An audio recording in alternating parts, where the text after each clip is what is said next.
All right, y'all, I have some phenomenal news for all of you. Our next run is already ready. We have a Doom 2016 100% classic run by danejerus, but I'll let him explain more about it. Let's get those demons. Hello, everybody. My name is Dangerous. I was here 12 hours ago, I think it was, or not very long ago with Resident Evil Remake, and we're back with a very different run today. We're doing Doom 2016 100% Classic. This was 100% was my very first speed run all the way back in 2018. I'm now an old geezer by speed run standards, but we are here today to do this run. I was gonna have a couple people on the couch with me. Unfortunately, one of them is sick with something that I can't pronounce. I tried. I don't know how you're supposed to say that thing. But Darve, the world record holder, was supposed to be here. He's unfortunately sick. So Darve, feel better. We miss you. And we were also supposed to have Meta here to offer commentary, but he got unfortunately tied up with some IRL stuff. So it is going to be me doing all the explanations, and Lana's going to be my guinea pig for all the jokes and setups that I'm gonna unwittingly pull her into. So Of we're course. gonna go ahead and get started with this run. I've already queued up the cutscene so that we can start more or less right away. I will give you the countdown starting from 3, though. We're going to punch this guy in the head and then commit some more violence on him. And time is going to start in 3, 2, 1, and begin. All right. So the very first thing we're going to do is start killing a ton of demons. Just kidding. We're actually going to go into the HVAC system here at the UAC because their HVAC system is actually broken, and so we have to fix the AC. Uh-oh. I was not supposed to fall down here. That this first skip is actually extremely frustrating and annoying. And I complained relentlessly when it got routed into this category because of how difficult it is. Come on, there we go. Okay, so once we are up here in this wall, now one thing you have to know is that walls are just a suggestion in this game. There is actually no such thing. We're going to get up here. We're going to jump here, and then that skips going through the doorway right there at the beginning. Now, had I just opted to shoot all those demons, that would have gone faster than doing the skip, but you tuned in for the skips. Like, you tuned in to see the skips. So we're going to do the skips instead. We have to play through this cutscene a little bit up until we hear an audio cue right about here. And that noise indicates that we've obtained a codex entry, and part of 100% is you have to collect all of the codex entries. Now we're gonna do the skip again. Yes, any percent gets to do this skip once. We get to do it twice. It's not fair. I'm still going to complain about it because this skip sucks. But we do what we have to do. All right, so we are here. We're gonna jump. Oop, I landed in slightly the wrong spot, so okay, that sometimes happens if you fall there too. That's okay. This is a marathon. We're not going for PB attempts here, although I am. Come on. You It see also how means more Doom content, so I more don't know how we Doom. can complain. It's as KZ Fru says, it's more content. All right, so let's squeeze back up in here. There's a way to do this skip without jumping onto this set of pipes first, but it's very tricky, and I forgot my old setup for it, so I'm going back to the old one. All right, so we didn't grab onto the ledge there we're supposed to grab, but that's okay because we have a backup here. This was found by Divine way back when this was first routed into 100%, and I was very grateful because I sometimes miss that jump. This skip is a little bit wonky with how you're supposed to do it because you're supposed to do some very odd jumping, but you get up here, you run. Oh, so this animation plays once the 3 demons in that room are dead. But we skip killing them, but because they can't path to us anymore, eventually the game just kills them off. And you'll know the moment it happens because that animation starts playing. Okay, so I right click wasn't working for some reason. Okay, now it's working. So, as I said, walls are just a suggestion. We can't do this with every wall, but we can do them with quite a few. So we're trying to. Come on. There. Oh. There we go.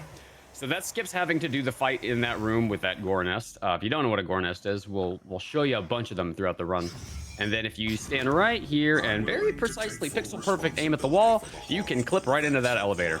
This is our game that pulls no punches. We go out of bounds right away, and we are out of bounds for a lot of the run. Because this is 100%, we can't be out of bounds all the time, but we are going to be out of bounds for quite a lot of the run because the whole difference between 100% Classic and 100% Ultra Nightmare is Ultra Nightmare is allowed to go out of bounds, but a lot of the runners, at least in the past, didn't go out of bounds just for the sake of kind of a purity, more of a traditional style of speedrun. But in Classic, we were like, no holds barred. If we can go out of bounds here, we're going out of bounds here. That was always the kind of the intent behind it. So now that we're outside, now we were technically supposed to have the suit already, but we skipped the cutscene where we obtained it. So we're actually naked right now. So that's why you can see Doom Guy's exposed hand. You're not supposed to be able to see his hand here. So there's a big fight here. We're not going to do it. We're just going to skip right past it. Now you might be asking yourself, whoa, how did he do that? That's wild. What did he do? Well, that's a good question. And I'm certainly going to answer that question. However, there is going to be a slightly more pressing question that you're about to have right now, which is where if I aim here and then I aim here and then I jump, why did I, oops, oh, darn, that was going to be a good setup for that joke. And then I screwed it up. Hold on. Let's try that again. So you probably have some questions right now about what just happened there. Well, if I come down here and I aim at this spot on the ground right here and I aim at this spot right here and I jump, you're probably asking, how did I turn Doom Guy into an airplane? See, that's how that joke was supposed to go initially, but we're just gonna pretend that it worked first try. Well, I'll explain how that works as well. You'll notice that this is an old classic Doom. This is a fun little Easter egg the developers put into the game.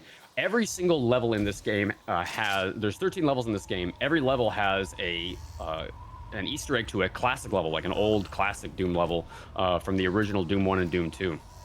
Uh-oh, that didn't work. And if you find them, you can actually play those levels from the main menu with like in the modern engine with like modern Doom Guy and modern enemies. I am not getting this boost for some reason. What is going on here? Hang on. There we go. So yeah, what exactly is going on here? Well, this is a piece of speed tech called a rail boost, and it seems to be tied to the engine. Basically, when the game is running at higher than 60 frames per second, collision modeling with, the collision with platforming and like climbing onto platforms takes on a very weird property where it tries to place Doom Guy onto a ledge in situations where he can't actually climb the ledge, but the game doesn't want to throw him off the ledge either. So it just kind of places him on top of the ledge. Well, at higher than 60 frames per second, that's going to, it's going to basically try to put him onto the ledge once per frame. And at the end of that sequence of placing him on the ledge, you will just get flung very far. And so at the higher your frame rate is, the farther and faster you're going to go flying. And by taking advantage of setting up in very specific places at very specific angles, we can basically manipulate that to our advantage and use it to just absolutely launch ourselves across the map. If we, of course, actually set it up properly and do the inputs properly, which I can't seem to do. There we go. So this is a really far one. So that allows us in Classic, because we can reload checkpoint, we can basically utilize what we call a hub, which is basically a spot where we can rail boost from like a specific spot and just kind of yeet ourselves across the map, hit a bunch of secrets, grab a bunch of things that we need for 100%, and then skip right to the end of the level. That's exactly what we did there. And there's a couple places where we will have a hub, so to speak, later on in the run. Not every level has one, but in places where we do have one, where we are going to take full advantage of it. A fun little fact, you can actually reach through the floor right here and skip wading through that cutscene with Vega. And now we have a new thing in the run called mission challenges, optional challenges, which is actually what Vega's explaining to us right now. Basically, if we do these optional challenges, we get a something called a weapon upgrade point that allows us to enhance our weapon. It's like a very standard thing in a lot of RPG stuff, and this was actually, funnily enough, a Doom that had some RPG elements to it, which is a little unusual for some games, but here you are. And so by doing those mission challenges, we can get weapon upgrade points. Well, these are optional as far as the game's concerned, but in 100%, they are required, so we have to do them. Again, we are going to go out of bounds here, and then we're going to do a big old jump to get into the classic level for this one. And the reason why we want to get into the classic levels from out of bounds whenever we can is because pulling the lever is about, I'm going the wrong way, is about 7 seconds long on top of the other movement that you have to do toward the level. So by skipping into the classic level, we sometimes save, I mean, at least 7 seconds in most cases. Doing some more rail boost. Oh, this is a bad spot. Okay, we're good. You can get soft locked in that spot if you land in just the wrong place. So we're actually going to massively sequence break this level right here. We've already sequence broken it pretty badly. Ooh, I got the no hard fall animation. All right, this jump's tricky. Ah, darn it. So you don't want to land on that platform and then slide, and that happens pretty often, unfortunately. You want to just land and stop moving. And so what I do is I make that big jump and I let go of all of the keys in hopes that I won't slide. You still sometimes slide, but we want to land on top of that room. If you land inside that room, okay, that doesn't happen too often, but it does happen sometimes. You get launched up to the left for seemingly no reason. The reason why we are trying to make that big jump across is because that's actually the end of the level over on that side. And we're going to utilize a kind of pseudo hub. Hello? Okay. I'm not sure why that keeps happening. There we go.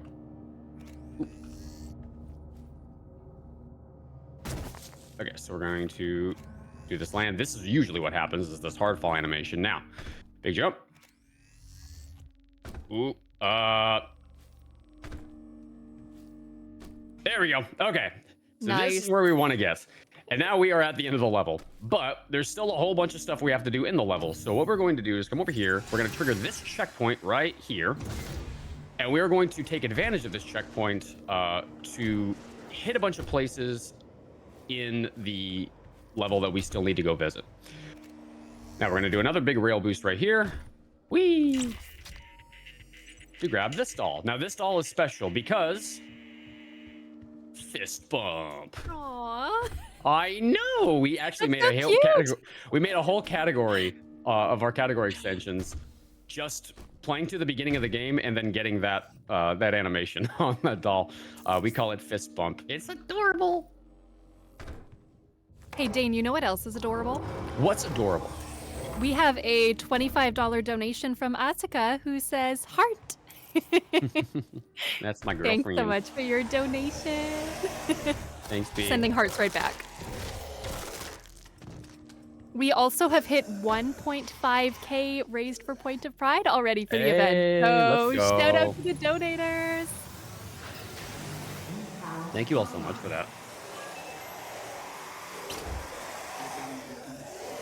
Alrighty, so we've had to kind of run around here and grab a few codex entries, do a couple glory kills for mission challenges, things like that. But we have to reload, and then again we're going to go back outside and do this skip one more time. Whoops. Now, if all goes well, I can do this all in one fell swoop. Sometimes it does not go well, and I have to reload checkpoint. Hopefully that will not be the case this time. Whoa. There we go. I was like, did I set up on the wrong platform for a second? So yeah, that's another example of a rail boost, and we'll take advantage of those whenever we can. It's not always possible, but whenever it's possible, we will. Going to get into a secret from out of bounds here, and then we're going to grab another weapon right here. And now it's technically almost fell back in the secret niche. Technically, it's actually faster to reload checkpoint and do that same skip again. But I would rather take the 3-second time loss to show this off because this is way cooler. This is called skate park boost, and it is very precise and it doesn't always work. And I was having trouble with this the other day in practice. It should be good. Demonic presence at Nice. safe level. That was barely, but we got it. And that gets us back up here. This is exactly the same spot that we would have been in if we had reloaded checkpoint and done that again. But we managed to get up here without having to reload and do that god-awful jump onto that ramp that seems to bedevil me so much. And that is almost the entire level. There's only one secret left that we have to grab. There's also a codex entry up here. Again, these are little data logs that we have to collect throughout the run. Many a 100% run has been killed because one codex entry wasn't grabbed somewhere. So we did grab the fist bump doll, but there's one more doll right here in this vent. And now we would normally have to go in there to watch a cutscene. However, cutscenes are slow, so instead we are going to just wiggle ourselves up against this wall. Okay. Game, I'm gonna need you to be a little bit nicer to me today. I'm trying to show this runoff at a marathon where we're raising money for a good cause. Game. Thank you. And this gets us into the out of bounds. Now, the skip's not over yet. Oh, yeah, and I had a feeling that was going to happen. So, unfortunately, this is one of those things where the skip is very tricky to do, and that's what happened here. I'm actually going to grab this just in case. So this is one of the more difficult. We call them paper clips, and the reason why is because the walls are thin as paper, and we clip through them. You can thank Meta, who is actually supposed to be on the couch for this run. You can thank him for that naming scheme, which is very, very good. So what you do is you wiggle against a wall, and it has to do with how the game registers collision against vectors and how you move against those vectors. It's a complicated explanation that even I don't really fully understand. But by doing all that, we get into the end level without having to sit through that whole cutscene. Thank goodness. And that takes us into the Foundry. Fun little fact about Foundry, this was actually the very first level that the developers designed when they were building this game. This was the very first one. And it is the first level with actual combat that you're going to see. Because we haven't really done any combat for the run up to this point. I mean, we killed a couple of demons, but you didn't get to see like a real fight. Oh, by the way, this is Frank. Everybody in chat, say hi to Frank. Hi, Frank. Frank's not having a great day. Frank had his skin melted off. So, yeah. All right. So what I'm gonna do, I'm gonna get right up on this spot. I'm gonna land at this spot in particular because this is close enough to trigger the door, but it's not so close that I'm going to hit a second trigger line that will close the door when I reload checkpoint. By standing in that spot, the door is gonna be open when I load back in, just like so. Now, this is a drone. We got one of these drones earlier in the game in the very first level. And we're going to grab it here. Now, normally drones are, once you've collected their point, there's nothing left for them because you've already collected their weapon mod. But oh wait, he's still here. We can still take another weapon. How does that work? Well, fun fact: Meta, who was supposed to be on the couch for this run, accidentally discovered that one day that you can animation cancel on a drone, reload checkpoint, and the drone will still have a weapon mod available for you to collect even after you've already collected it once. And we can do that with most of the things in this run, actually. We can duplicate just about everything except for weapon upgrade points. And even that we can upgrade, or we can duplicate in some places. Ooh, cool, we got the weird glitch. There's a weird glitch that happens with that particular animation if you land and interact on the same frame. It is very silly looking, but it's a lot of fun. Okay, this guy has not been spawning in for me. There's supposed to be a guy right there. I'm doing a mission challenge here that I need to do in order to get a weapon upgrade point, and we are now going to start working on our first weapon. Did I do it? Yeah, I did. We start working on our first weapon upgrade. I somehow unequipped the mod. I don't know how we did that.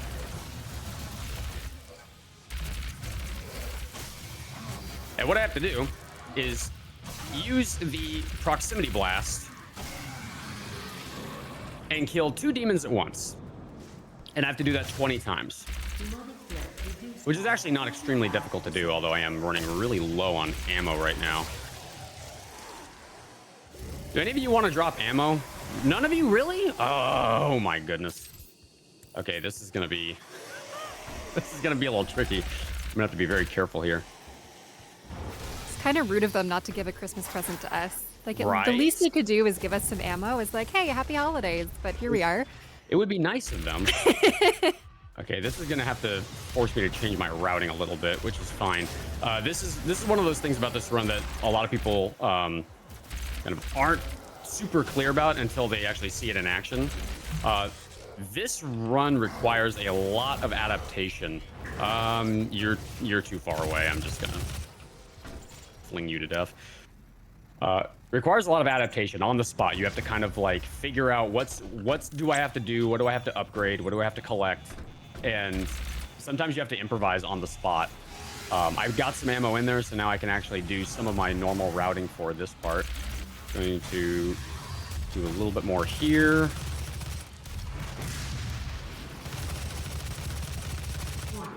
Core temperature. Did I get him? I did not.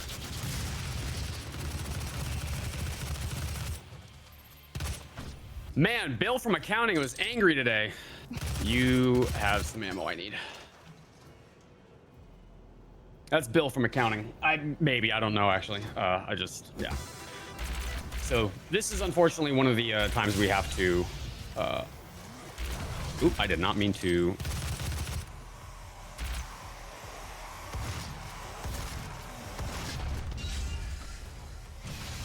Oh man, this is going a little sideways. It's okay. Welcome to our improv class. Yeah, we're routing on the fly. I did a practice run the other day that went much better than this is going, but this is what I mean about adaptation. Sometimes you just gotta like on the fly figure out what do I have to do and how do I make it happen. No, this is great. This shows what speedrunning is all about, really. I mean, it would be so boring if it was perfect all the time. Right? Yeah, if you're gonna have a bad run, have it at a marathon, because it's at least entertaining. Council is always watching. All right, so grab a codex here, and this fight is actually very, very scripted. Fire 2 rockets here, start pumping this guy full of ammo, and then, darn. It's hard to exactly know how much, oops. Okay, this guy doesn't normally run this way. It's hard to exactly know how much damage that Hell Knight's taken.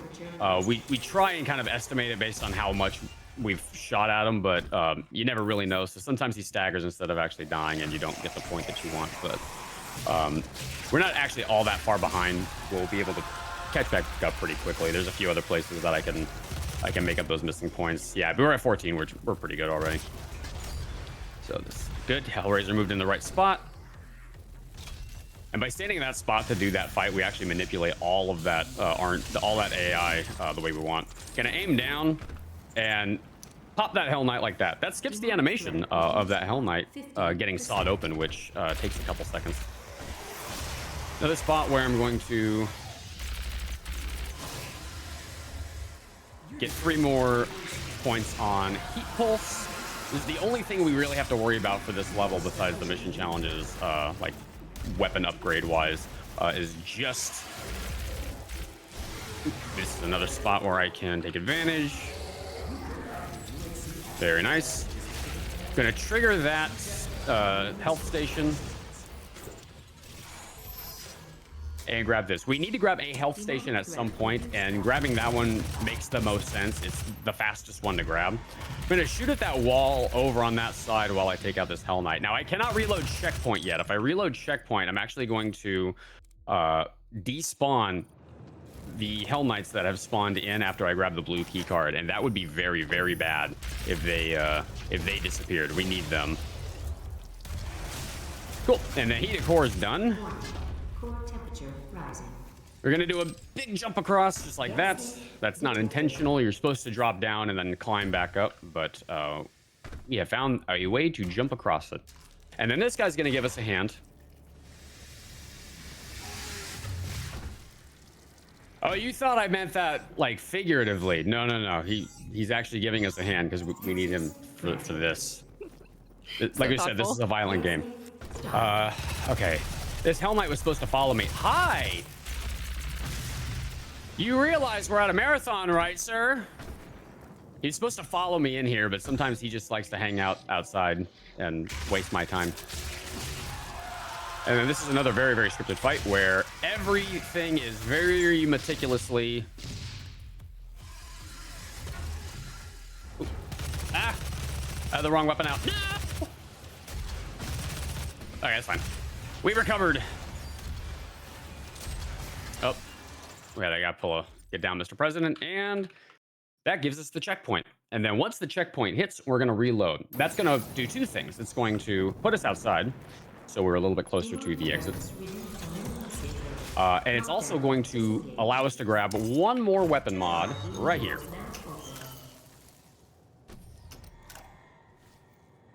And we are good to head to the end of the level. I'm actually like extremely overkilled on combat rating right now, which is good. I mean, that's better than being underkilled. It does mean that I wasted a little bit of time killing some things I didn't need to. But yeah, combat rating was the thing that they added to this level that was not in the previous ones, which is why we can't really sequence break this level as much as we did the other one. Oh, you two are both supposed to be dead. I shot you both. Then we've got one imp over here who looks like he's chilling. Oh, nope, he's moving around somewhere. There you are. All right. And then once the screen starts shaking like that, we are in the next phase. We're going to throw a nade here, lob a nade there, fire 2 rockets, and then we're going to do the animation cancel on this guy.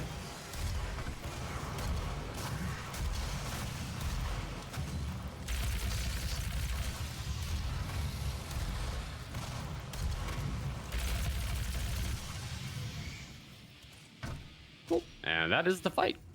Awesome. Alrighty, now we're coming up to everybody's favorite thing to do in this run.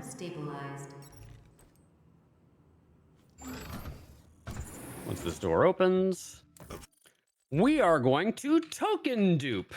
So what does that mean? I'm going to grab that token before the animation finishes. I'm going to reload checkpoint, and then I'm going to grab the token again, and then I'm going to reload checkpoint. And then I'm going to grab the token again. And we have to do this 29 times. You don't want to watch me do this 29 times. That's very boring. So we're going to actually load up another save file with where these tokens are already duped, because you don't want to watch. That's like 4 minutes RTA of staring at a load screen. So instead, oh, look at that. All the tokens are duped. We have 29 tokens. Look at that. Surprise. So we're going to get a few upgrades here. And there's a cutscene that plays through the door that was right past that token. Cutscenes are slow, and there's no benefit in watching it, so we are instead going to do another paperclip to get out of bounds here. I'm gonna jump to here.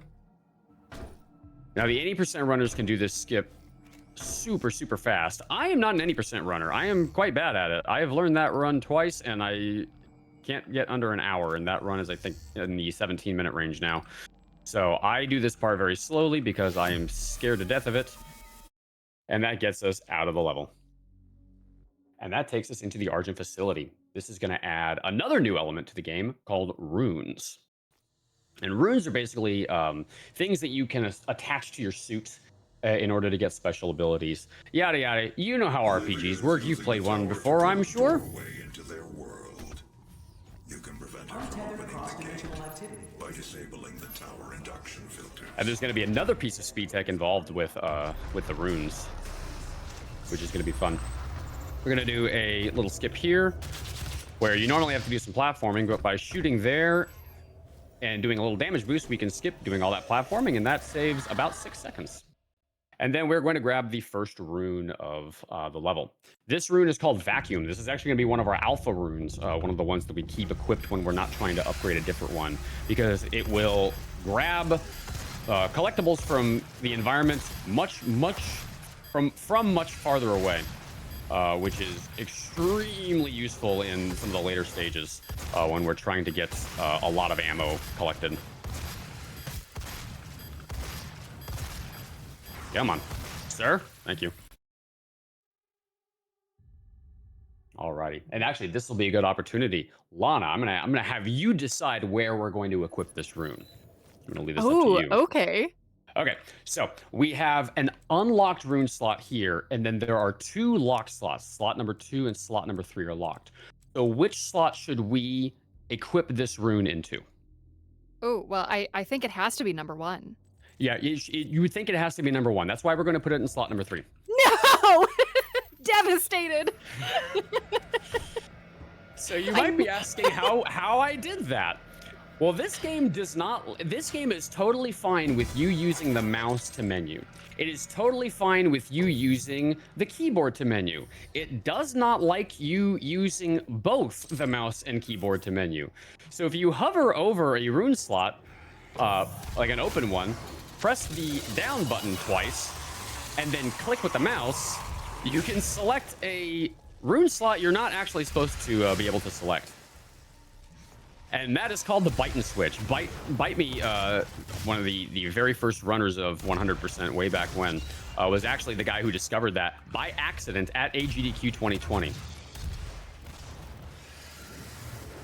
So I have a setup for this guy. All of that ammo specifically staggered him because we need to get 2 what were called DFAs, Death from Above. And we have to get 2 of them on Hell Knights, which is pretty difficult because Hell Knights are very tall. They're like, I think 6'7" or something, canonically. So I threw 2 nades, threw a rocket. Sir, can you stagger? Stagger! One of the rockets didn't, or one of the nades didn't hit him, I don't think. And that gives us that nade. Ooh, ooh, ooh, ooh. Nice. So I'm going to be working on an upgrade for the rocket launcher at this point, called External Payload. And in order to get this, I have to detonate a rocket remotely and kill 3 demons at once. Sounds simple, not simple. There's RNG associated with the rocket explosion, or really just explosions in general, where sometimes they just don't proc for some baffling reason. So I think we're up to like 4 on it right now, which is actually above average. I'm gonna go for another one right here. So I'm gonna chill right here and wait for a second. And that's what I mean. Even though that rocket blew up like next to them, this guy's avoiding all explosive damage today. Okay. Even though that thing blew up right next to his head, yep, didn't. He just kind of shrugged it off. This engine is really something special. So we're gonna grab our second cell here. Now we actually skipped a cell at the first level, or sorry, in the second level. So we can't get 100% anymore. Oh no! By the way, swag boost. Whee! That's a fun one that saves if you get a first try 1 second. But yeah, don't worry. If you were worried about the fact that we didn't get the one argent cell, we're gonna get it a little bit later on. You'll see. So this is our second rune that we have to collect, and I love this rune because it shows off the amazing bloom technology of the pistol in the IdTech engine, where you have your crosshair over your target, but you don't get to hit your target. No, no, no. You get to shoot at everything else around it instead. Brilliant. All right. So now we have our second rune. So Lana, we have slot number 1, which is still open, and slot number 2, which is still locked. Well, I guess I can't pull this gimmick with you twice, can I? So we're going to equip it to the other lock slot here. Can't believe it. Fool me once, yada yada, that whole thing. How was that an on? Okay, so for Dazed and Confused to upgrade it, I have to get 25 DFAs. And so I'm going to jump over a demon like that and hopefully give them a death from above. For whatever reason, that one didn't just... It was registered as an on-level kill, even though it was very clear I was above his head.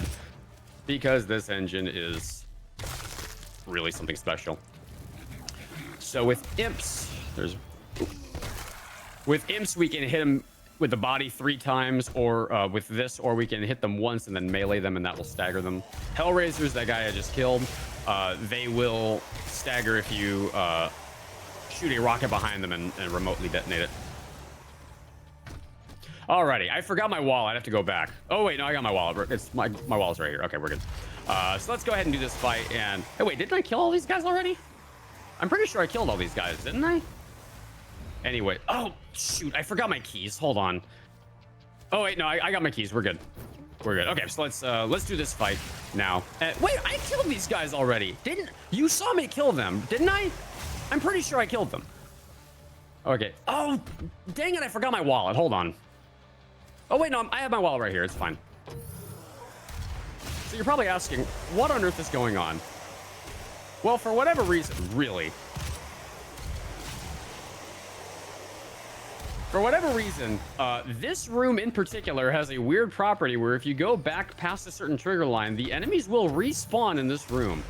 We don't know why it happens. It only happens in this room in the entire game. No other room does this, but this one is special for some strange reason. So cool. External payload's done. This weapon upgrade is not always done here, so it's actually very lucky that it is. I am going to... I only have one rocket, and I would like to use that rocket for something else in a minute.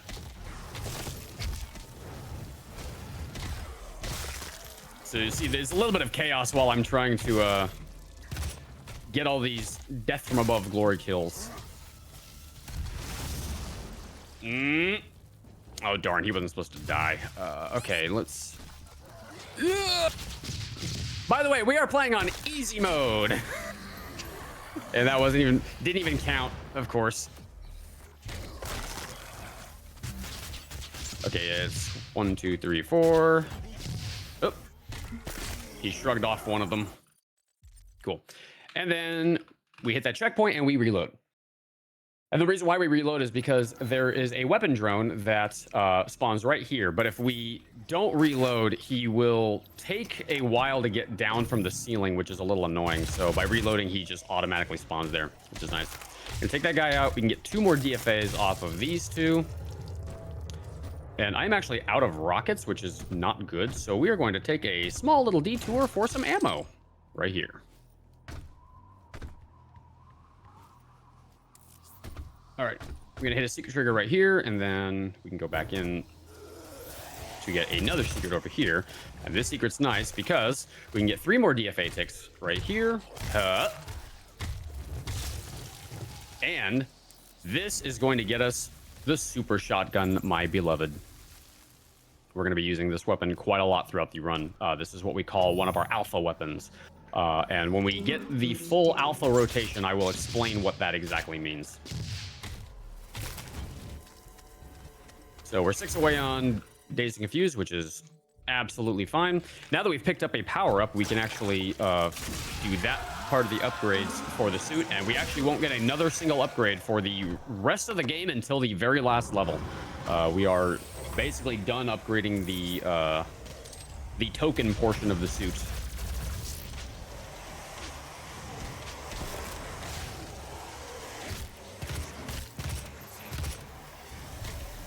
Sure, stagger, thank you. Well, Dane, speaking of power-ups, do you mind if I take this moment to talk a little bit about power-up with Pride? That was an absolutely expert transition. Please do. I got you. So I just want to remind everybody that at any point you can write !donate in the chat to get our donation link for the Tiltify campaign. And also we have those 2 polls that are for games that are coming up shortly, later this evening. So make sure to check out those 2 polls. We've got the Katamari Forever Final Level Music Bid War. Currently, Everlasting Love and You, so cute, is winning with $25. And we also have a Chained Echoes Sky Armor Color Bid War. So pick your favorite color, let me know what it is, and we can get that armor in your color for the Chained Echoes run. So make sure to check those out, select a poll of your choice, and also check out those targets as well. And make sure to keep those donations rolling in for Point of Pride. Thanks so much, y'all. Absolutely. So, this is a rail boost.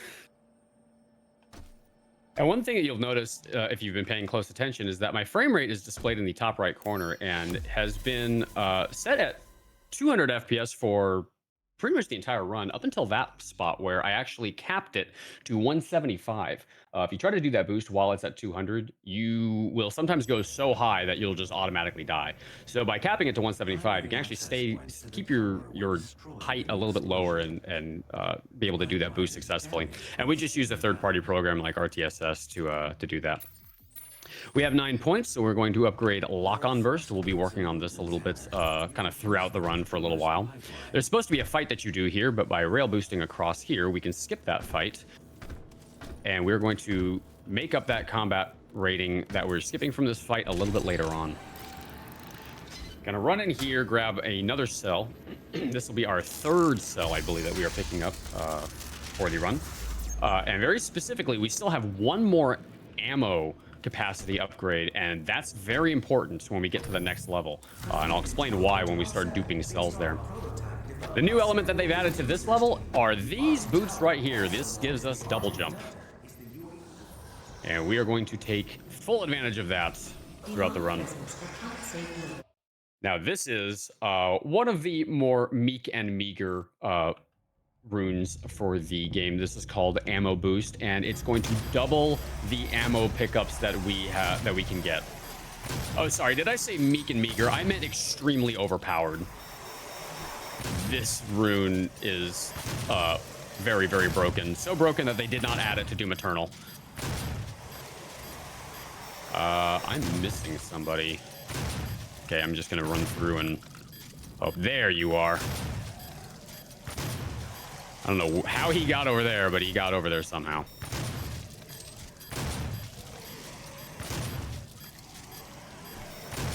And I don't know where you came from, but... all good, we got him. All right. 100% Ultraviolence looks exactly the same as this one. The only difference is you take more damage.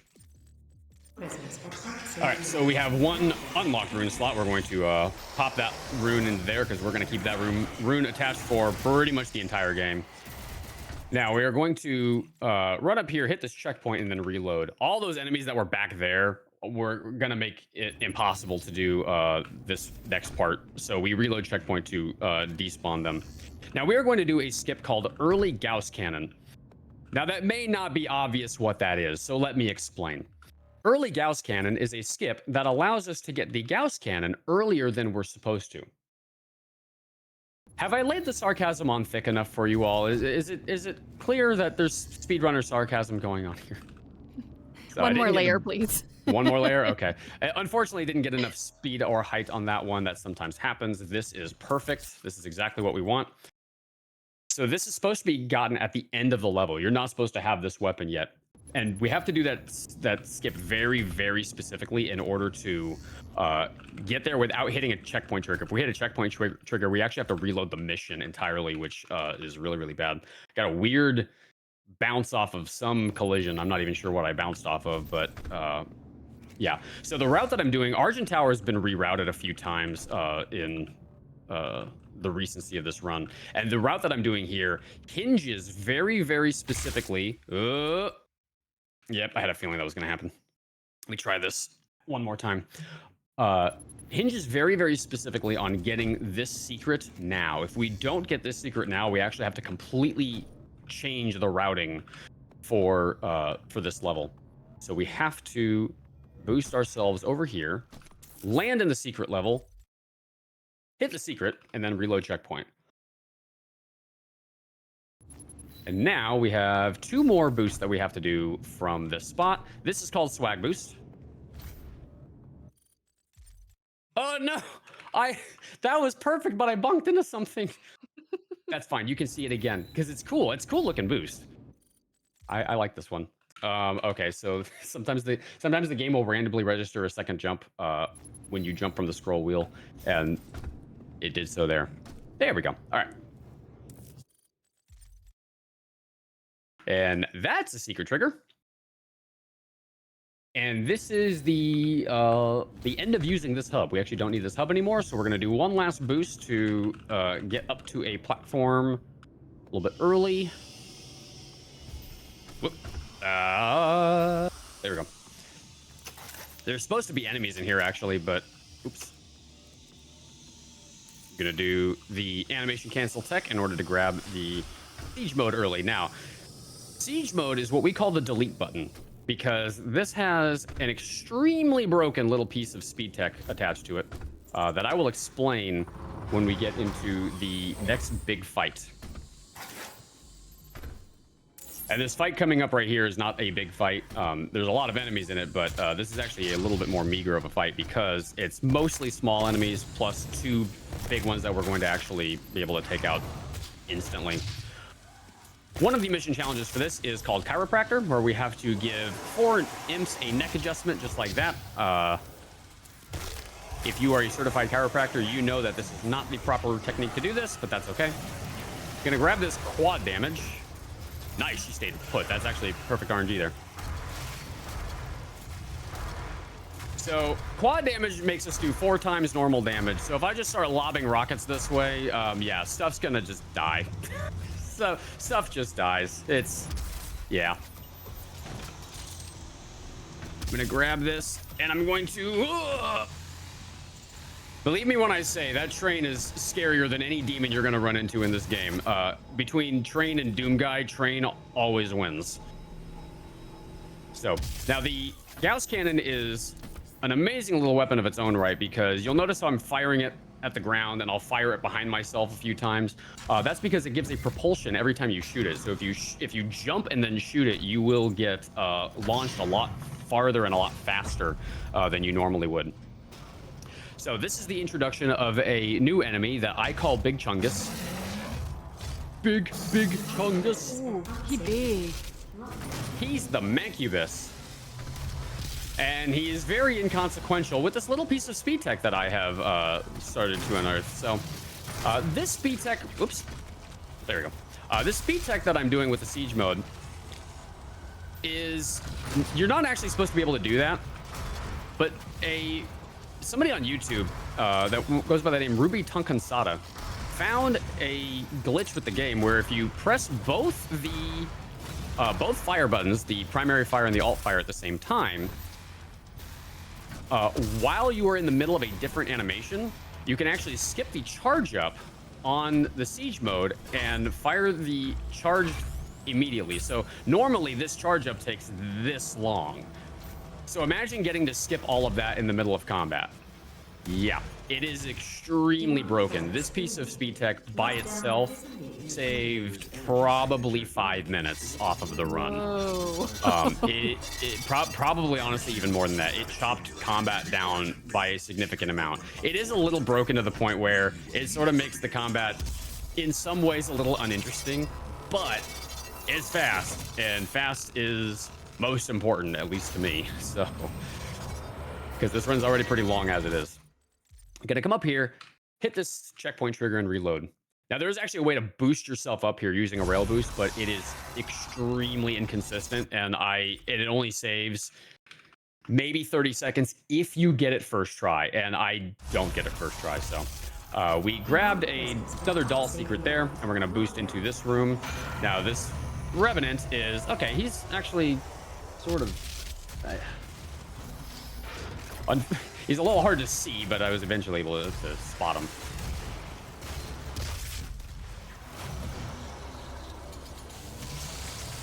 I'm actually in need of ammo from you, sir.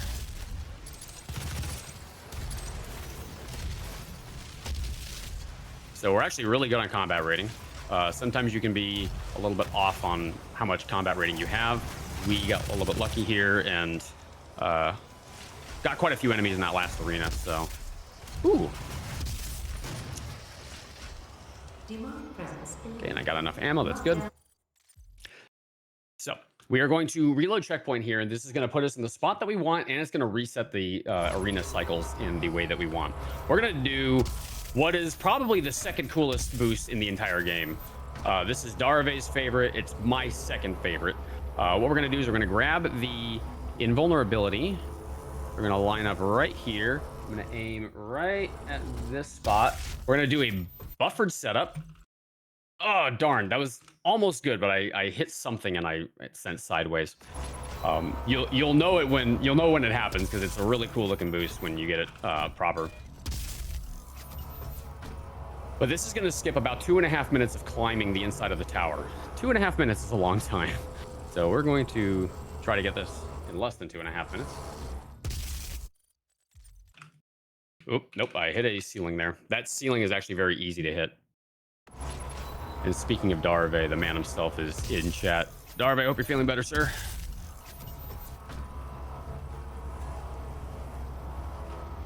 All right, gonna line up right here. He's pause champing because this skip is very inconsistent. Yeah, that ceiling is unfortunately very easy to hit. Here, I can chat with chat for a bit if you'd like, so you can focus. Sure. I got you. So I just want to remind everybody why we're here as well. It's the most important part. The runs are fun, but let me talk about charity. So if you're just joining us, we are raising money for Point of Pride throughout this marathon. And Point of Pride is a trans-led 501c3 nonprofit organization, and they've served tens of thousands of people in all 50 states and 100 countries by providing access to gender-affirming health and wellness services. So that's awesome. That glitch was awesome. And keep hanging out, everybody. So yeah, that wasn't quite the boost we wanted, but it was pretty close. I'm getting a little disoriented with, because I don't normally land here. You normally land much higher up, but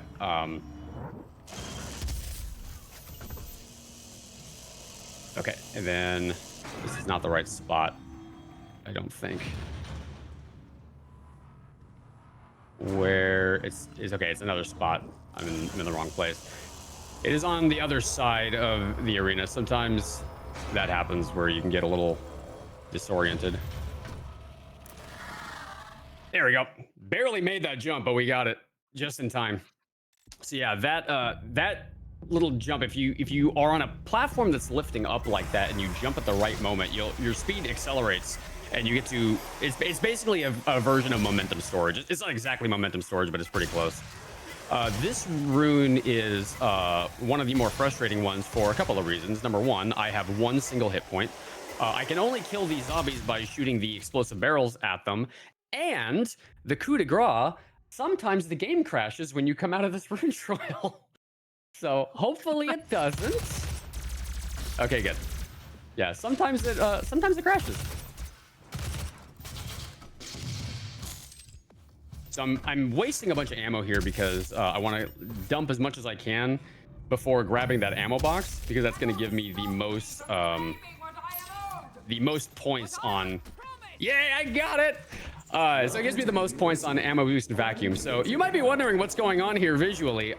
If you switch weapons on the same frame that you pick up that grenade, the grenade will actually clip into the shotgun. It doesn't do anything. It doesn't speed the game up. It's just a visual glitch, but it looks really funny. And the first time I showed this game off on hotfix, I managed to get this glitch. So I'm so happy that I got it this time too. It does absolutely nothing, and it's going to fix itself in the next level. But if I can show off the funny thing, I'm going to show off the funny thing. Okay, I'm looking very specifically for revenants. I want the big guys with the shoulder cannons because I want them first and foremost. Here we go. Because they offer the most in terms of combat rating. Additionally, I want the Hell Knights and the Mancubi. They also offer quite a lot in terms of combat rating. And cool, combat rating is done. So at this point, we're just waiting for the level to end on its own. So I'm going to take advantage of the countdown timer. I'm going to saw open a few enemies. Grab the fuel here, and that is the Argent Tower. Now, what happened here, canonically in the lore, is Olivia Pierce, the main villain of the game, she took an Argent Cell capsule thingamabob. I don't remember the name. I don't remember the lore of this game. But she took the thing, and we need to stop her. And she blew it up and sent us into purgatory. This is actually, a lot of people think this is hell, but this is actually purgatory in the game's lore. And this is actually where our coffin was stored in the very beginning of the game. This is also a level that we can sequence break pretty hard. A runner by the name of Lux found this sequence break, which is really cool. You're not supposed to be over here early, but the propulsion from the Gauss cannon lets us raise those platforms, and that's exactly what we want. And we're going to take advantage of this in a minute. I'm going to start working on this weapon. So the super shotgun is upgraded by shooting two demons at once, or killing two demons at once, rather, with one pull of the shotgun. So we're going to set up a couple of guys in our crosshairs and hopefully get them both, and that is going to give us a point, and we need to do that 30 times. Okay, we're getting Molasses Man here is moving too slowly for me.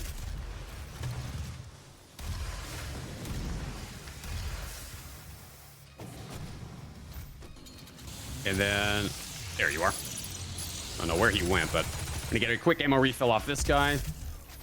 And again, if you see me shooting at the ground randomly, it's because I'm trying to soak up more ammo to get points on ammo boost and vacuum, because that's how you upgrade both of those runes. Going to grab this secret and then do a big Gauss jump onto this platform, climb up here, and then push this skull switch. Now the fight down there is still going, but you actually have to do a second fight in that arena. So we're gonna overlap that fight with another one. So don't go through the teleporter.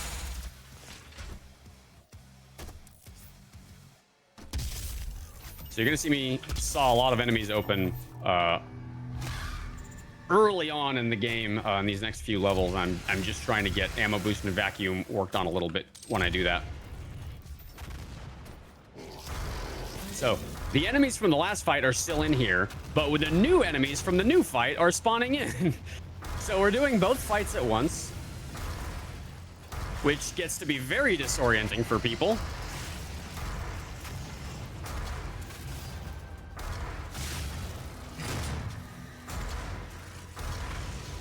Got a Hell Knight that spawns here. Got a Cacodemon, a Mancubus, and 2 Revenants. And that's the fight. Nice. Nope, that's the fight. The Mancubus didn't die. Sir, thank you. Okay. Nice again. So we managed to grab the blue skull switch earlier, and now we're going to grab the yellow skull switch. We would actually skip the yellow skull switch entirely, except there's a couple of things coming up in a minute that we need to get. You can get these things without the yellow skull switch, but it is not easy, and I'm not actually convinced it's faster. So we just take the L and do it in bounds, and yeah. Quad damage synth sound will never not be satisfying to hear. I agree, Zello. That is a beautiful sound. These are the codex entries that you find specifically in the hell levels. And then we duped 29 tokens earlier, but there's actually 7 tokens that we need to pick up in the environment. 4 of those 7 are in this level. Now I'm gonna do a little skip here if I'm lucky. Nice. That gets us up here, and we don't have to do the climb of shame that I've had to do in my last 2 attempts at this run. So this gives us one of the first 2, what we call the glory kill runes. These are runes that we will specifically equip while we have Berserk active. And when Berserk is active with those glory kill runes, the Doom 2016 becomes the greatest point-and-click adventure game you'll ever see. And you will know what I mean soon enough by that.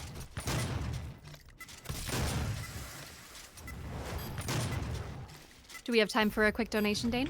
Yeah, go for it. Awesome. So we have a $5 donation from H2O Happy Dude who says, Did you know that Dane has done a lot of different runs for Chair Itty? Just clarifying, chair like the seat. I know this isn't an Alpha Prime run, but I didn't have a better joke. Thank you, Happy Dude. Yes, I ran Alpha Prime at this most last SGDQ, and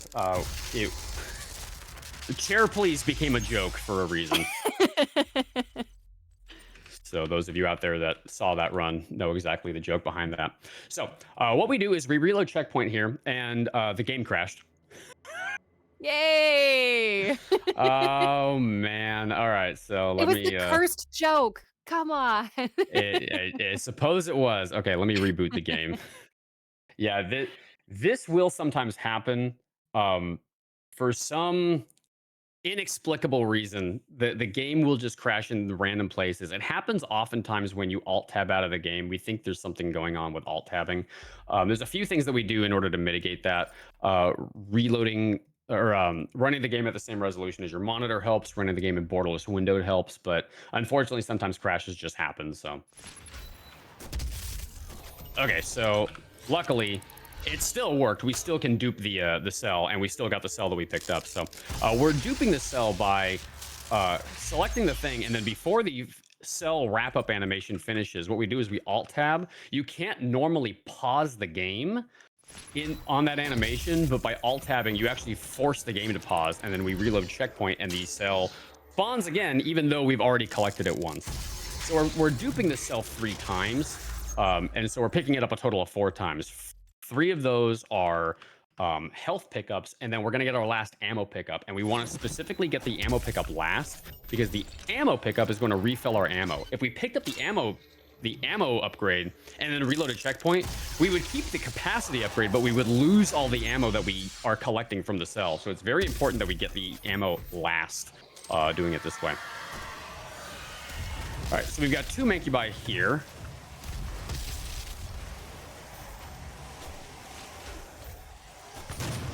Got him, cool. All right, we're going to try and get 2 more ticks on Double Trouble here. Darn. That happens. Not a big deal. Anytime I fail a Double Trouble, I can always use them for ammo boosting. Okay. He died doing what he loved, floating in midair. Now, these are lost souls. These are another annoying enemy that we'll have to contend with as we go throughout the run.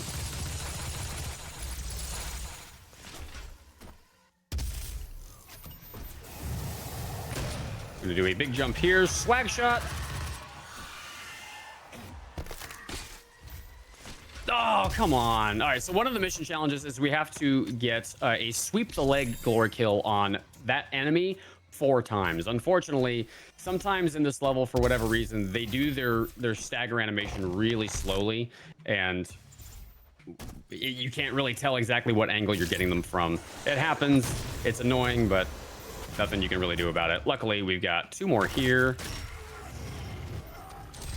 And this guy, if he cooperates, should be our last one.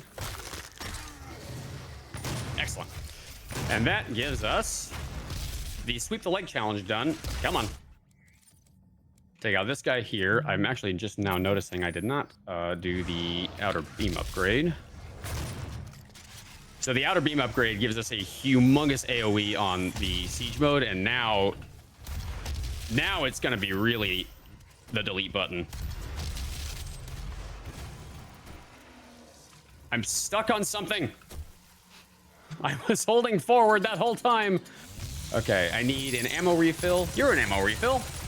Thank you, ammo refill. Gonna grab the auto map here because auto maps are required. And fun fact, the auto maps are actually not required for 100% in Doom Eternal, but they are required for 100% in Doom 16. Alrighty, so this is our second rune of this level. This is the other glory kill rune. And I have to DFA these Hell Knights 3 times, which is very easy to do. We throw a volley of micro missiles at them, melee them 5 times while shooting, 2, 3, 4, 5, and then they stagger pretty quickly after that. I just gotta do 1 more. You need to move, sir. 1, 2, 3, 4, 5. Just like that. Nice and easy.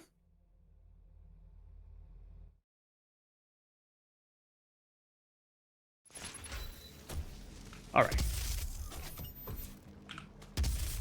So I'm not going to equip those runes yet. We're collecting a lot of runes pretty quickly, like into the game, and we unfortunately can't upgrade all of them like all at the same time. So I'm going to be very picky and choosy about where I have my runes equipped so that I can get the most upgrading on them possible. And luckily we can do that pretty easily when we combine the glory kill runes with Berserk. Going to land in here to grab a secret and then boost out of it. Oh. Yeah, text. Go. Oh, it didn't work. Interesting. I went for an animation cancel on that skips that punch animation on the drone, but I guess I mistimed it. So now we are going to get the classic level from Out of Bounds in this level. The way we do that is we're going to jump up here. Going to get into... I'm way in the wrong spot. Okay, here we go. Going to jump and hit forward, and then we can just kind of walk right into the classic level from Out of Bounds. Nice little thing there. And that skips the lever pull animation that we don't want to have to sit through. I'm going to go for a bunch of double trouble ticks here.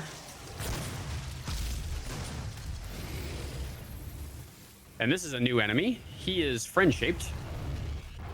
I would like you two to stack up for me. Okay, you're not going to.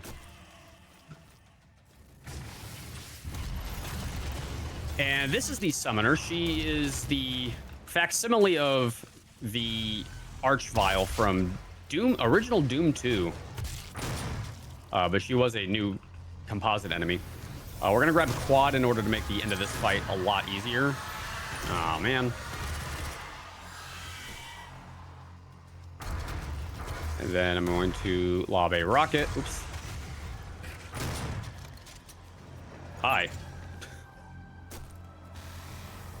And that is that fight done and dusted. Now I'm going to actually hang back for a second, let my quad expire. Because when a power-up finishes, it explodes, and I don't want to actually kill these guys yet. Stop doing that.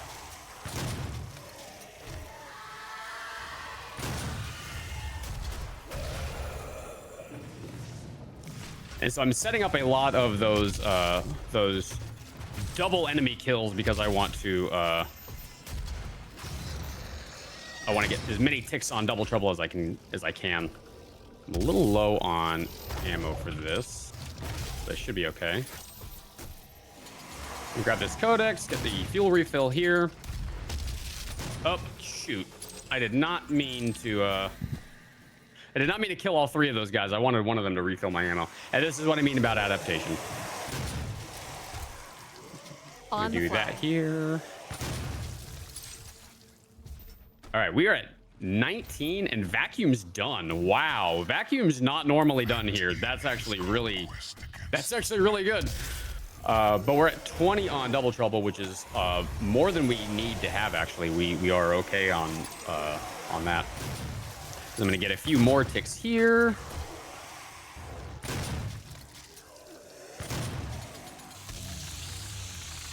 Yeah, sometimes these guys fight each other. It's like, you're on the same team, man. So even though Vacuum's done, ammo boost is going to take a lot more to finish upgrading it. So I'm still going to be chainsawing stuff and shooting at the ground in order to upgrade that a little bit more as we go. This fight is completely scripted. We're going to do a DKSMS on those guys. Throw some rockets down there. Take these two out. That's going to spawn in more imps here. And then we're going to get 2 revenants that spawn up here. One of them takes a rocket. The other takes a rocket.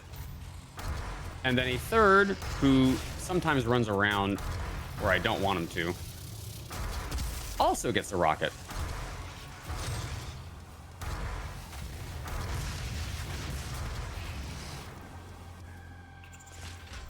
And that's the fight.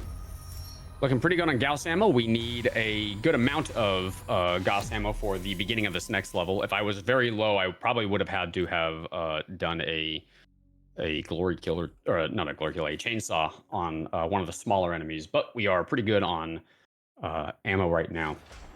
So this is actually level 4.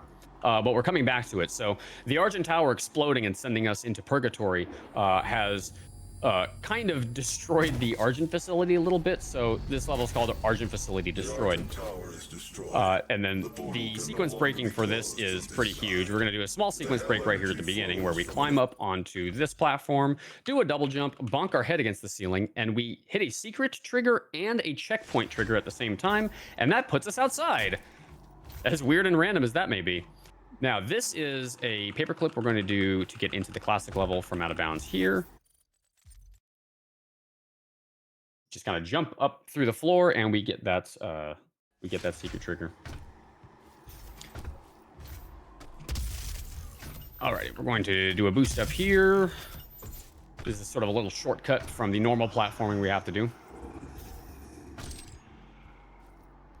I love watching new runners or new players play this for the first time because they see that gap back there and they go, there's no way I can jump it. And they don't realize you can actually make that jump super easily. Now, there's a cutscene that you're supposed to watch in here, but cutscenes are slow. So we're going to instead boost our way up here, do a nice big boost across. And that gets us actually to the end of the level. And I think we just skipped about 80% of the level.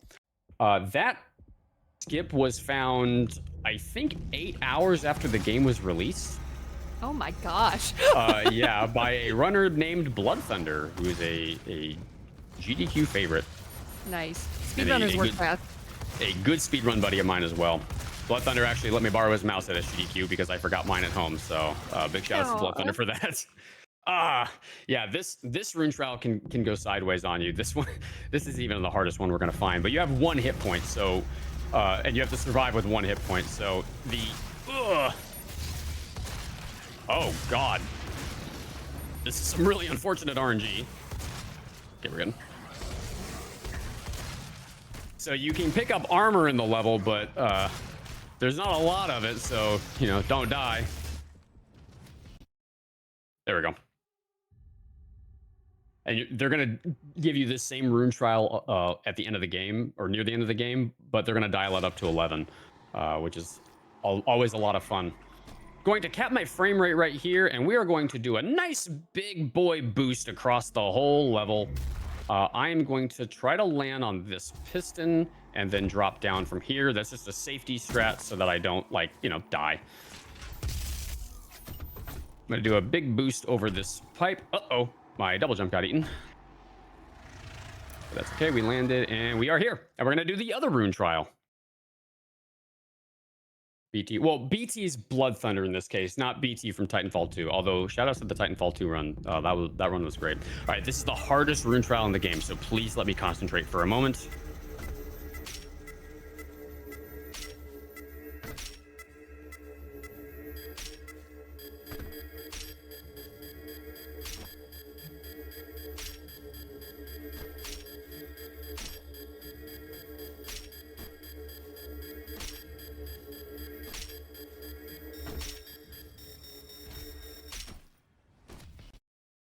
Okay, we're good. We got it. We're good. We're good. Nice. Yeah, that is the hardest rune trial in the game. The hardest thing about it is staying awake.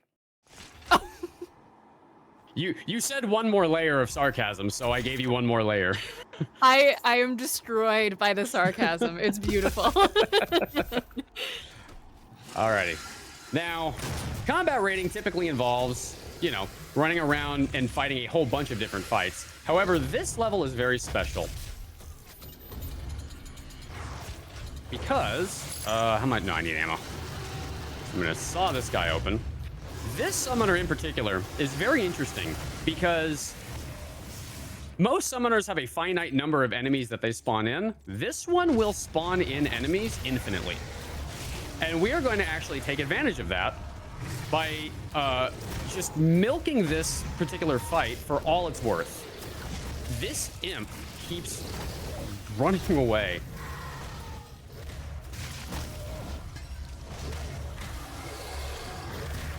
I can't get this. There we go. Now, I do not want to kill this summoner. If I kill this summoner, she'll stop summoning things in, because how would she be able to do that if she was dead? Where? There we go. Okay, I goofed this up a little bit. I didn't realize the Cacos hadn't spawned in yet, so I'm not going to get as much utility out of this as, yeah, this is already over. We're still going to be able to do this, although it's going to, I'm going to have to strategize this a little bit differently now. And one of the other problems that this summoner will sometimes cause is she will pull an American Gothic, where she will get right up next to the enemy that I specifically want to glory kill. Or not glory kill, but that I specifically want to DK SMS. And I'll accidentally kill her without meaning to. And I do not want to kill her yet, because I need to fill up this combat rating up to nearly maximum. I need ammo, so you're going to give me some ammo.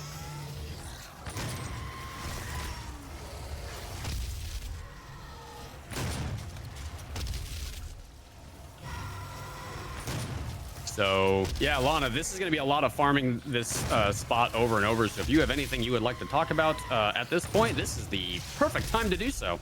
Hey, absolutely. Let me remind chat that we've got a super fun 2-for-1 deal going on. Did you know that you can select 2 incentives with every donation?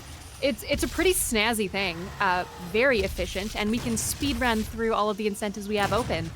The big 2 pools are for runs that are today, so if you would like to select the final level music, for Katamari Forever. You absolutely want to check that out.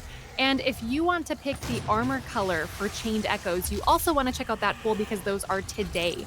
Our targets are for games that take place tomorrow in particular, but I really encourage you to check those out as well because we need $250 for each of those targets. The first one being We Play Tanks, 1 player, 2 controller. Now that's pretty interesting. You sometimes hear 2 players, 1 controller, but this is 1 player, 2 controllers. It's double the fun. And we also have a Cursed Crackers Pet the Dog incentive. We know how much we love those Pet the Dogs incentives, but we're only 10% of the way there.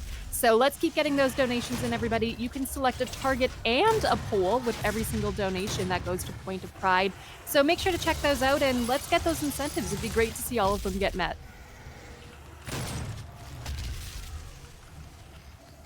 Awesome. All right, we're almost done with farming. All right, I'm going to let her spawn in 1 more Hell Knight and flatten line everybody. All right, so this fight is coming up on almost over. I need to kill one of these guys while they're in midair, so I'm going to need one of you to jump. I need just one of you. I just need one of you to jump. Just one of you.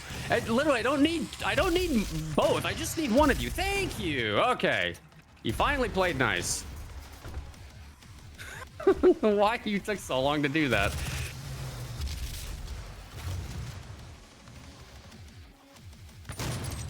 And I'm actually out of fuel, so... Oh, my combat rating, please. Okay, so this is fine. I can work around this. This is a little annoying is all. So I'm going to do a rail boost to get up here. This is a little bit higher than normal, but it's fine. I'm not going to die from this. To land in this room, I'm going to grab the chain gun here because we skipped that in the last level. Grab this codex, and then we are going to reload checkpoint. Oh yeah. With my frame rate cap, by the way, the reload will not start loading in. I actually have to uncap and then recap my frame rate because this game is held together with duct tape. Okay, let's try this one more time.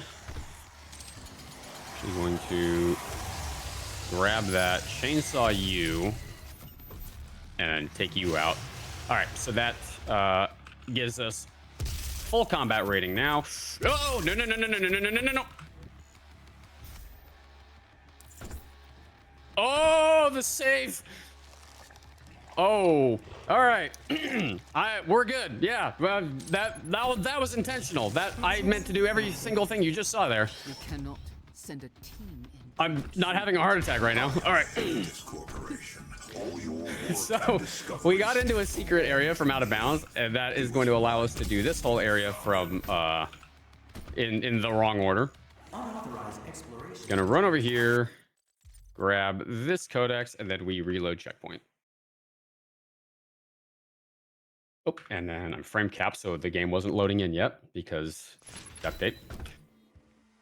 All right, and then we're going to come over here. I actually forgot to upgrade tack scope yet, and then we're also going to be working on explosive shot next.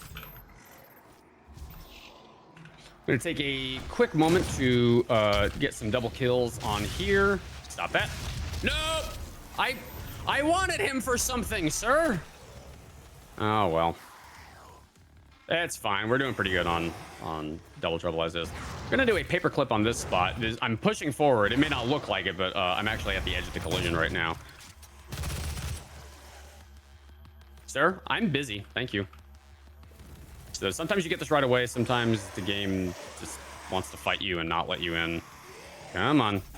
There we go. Oh! And then sometimes that happens where you just hit the collision and fall out of bounds. That can happen periodically as well. Gonna grab the fuel here. Actually gives me a chance to go for another couple ticks on that.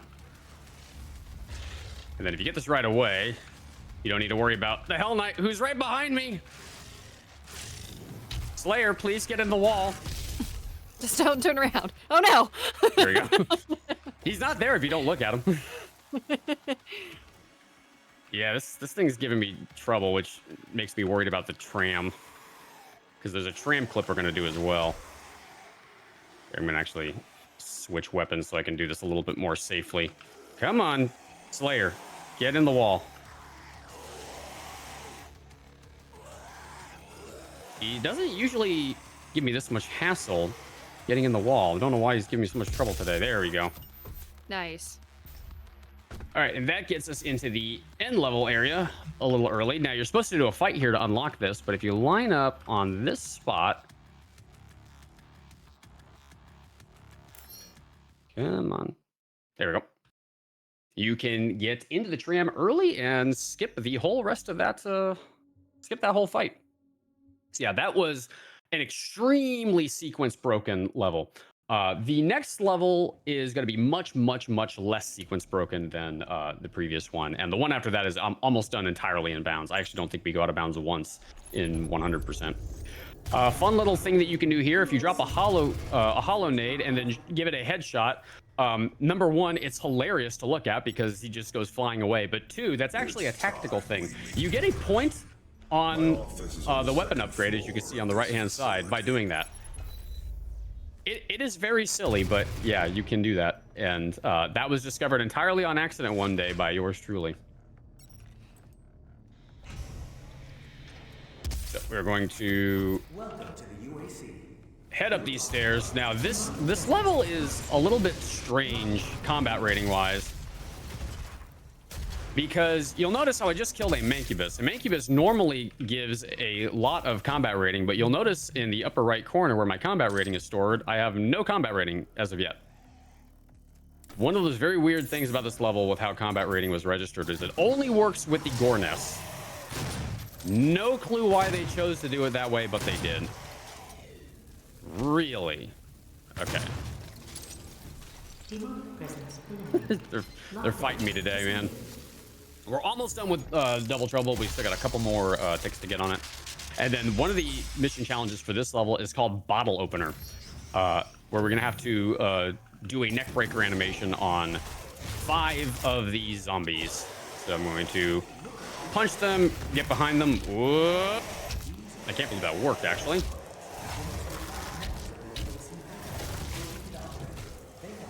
That's not the one I want.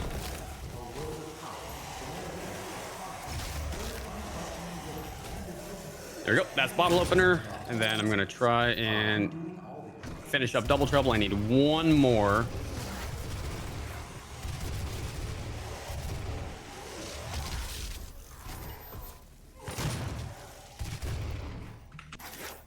That's Double Trouble. And that's the fight. All right. So you're going to hit this panel in order to unlock the door up here. Demonic presence at unsafe levels. And then Explosive Shot is upgraded by lobbing a nade at these imps. I'm gonna need you to stay still. And so we're gonna be juggling a whole bunch of different upgrades all at once, pretty much from here to the end of the game. This is where adaptation is really gonna play a factor.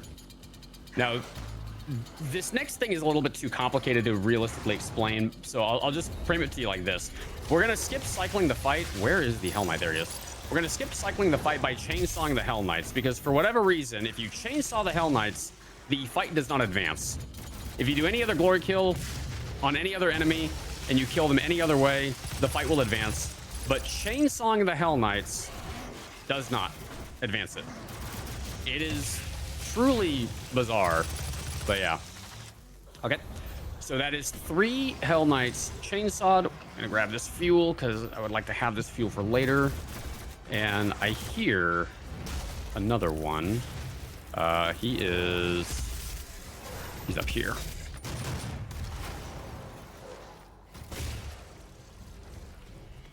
All right, so the summoner is going to spawn in. Aw, man, I missed that.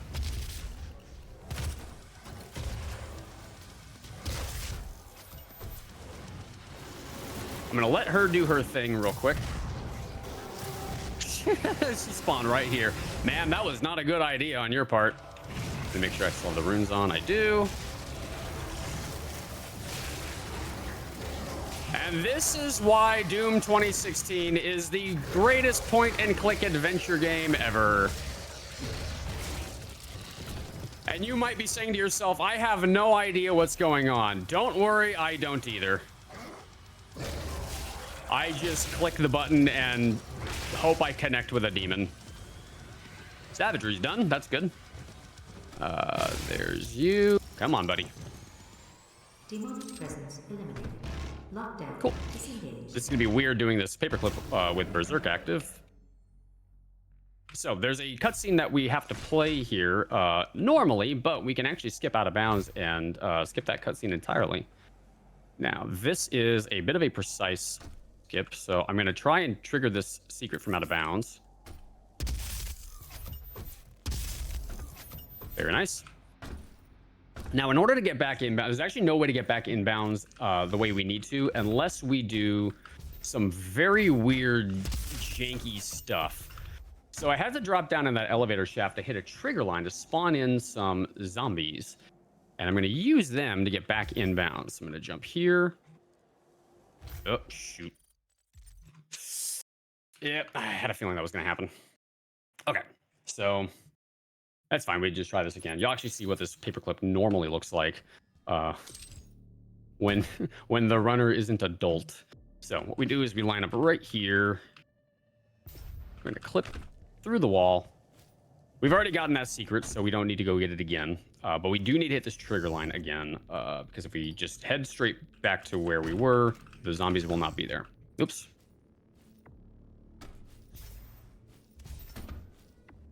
And the reason why I have to do that so carefully is because that floor in the bottom of that elevator shaft actually isn't there. You would fall through the floor if you jump down there, just outright. So we have to land on that door frame to be much more careful. Cool. This is William. William's going to help us get back in bounds, just like that. Actually happened very quickly. Normally it takes a little longer than that to get back in bounds. And that is the only glory kill we do in the entire game in any category where we get back in bounds with a glory kill. Normally we get out of bounds with glory kills, but that one is random and different. So we are extremely good on combat rating right now. I'm actually a little overkilled, which is just fine. So I'm going to try and go for... I just need one of you to volunteer yourselves. Okay.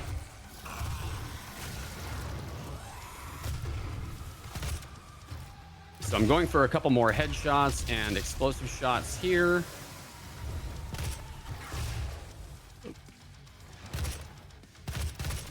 So if you keep an eye on the right-hand side of the screen, you'll see what things I'm upgrading as I go. And then we've got a Cybermancubus here, the first one of the game, who is inconsequential for us because we can just pop them open, just like that. All right, I'm gonna come over here. I'm gonna trigger these guys to spawn in. If I don't trigger them now, they'll show up later when I do not want them to be there. So we get them now. And then this takes us to the first rune trial of this level. This one's called Blood Fueled. This is a rune that also showed up in Doom Eternal.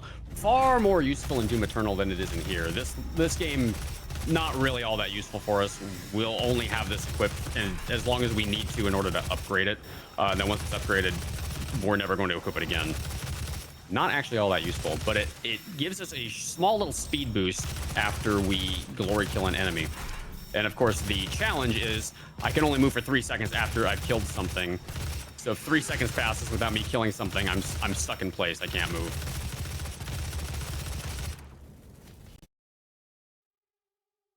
Just like that.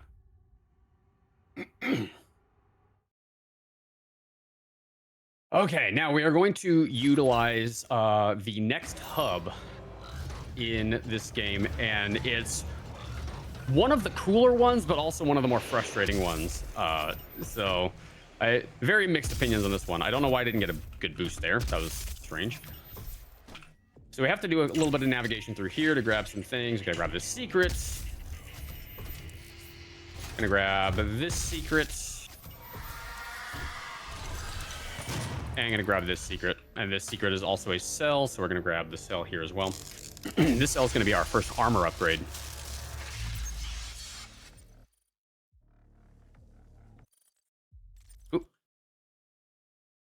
I did the force quit successfully, but I unpaused by accident. All right, so I'm going to cap my frame rate to 175 to do all of these boosts that we're going to do here. We're going to use this little I-beam as our hub point. Because if you line up here, you go very high. One of those very strange things about this game. Uh-oh. There we go. Landing here, I got to get into this room just to grab this one single codex. And then we can reload checkpoints. So you're gonna be looking at this checkpoint loading screen a few times as we do this, because I think we have to do this boost like 5 or 6 times. And what order I choose to do everything in kind of just depends on how much height I get and where I land when I do this boost.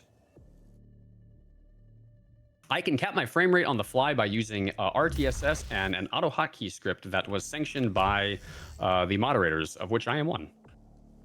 So I'm going to jump here. I'm going to land on here. Jump down in here.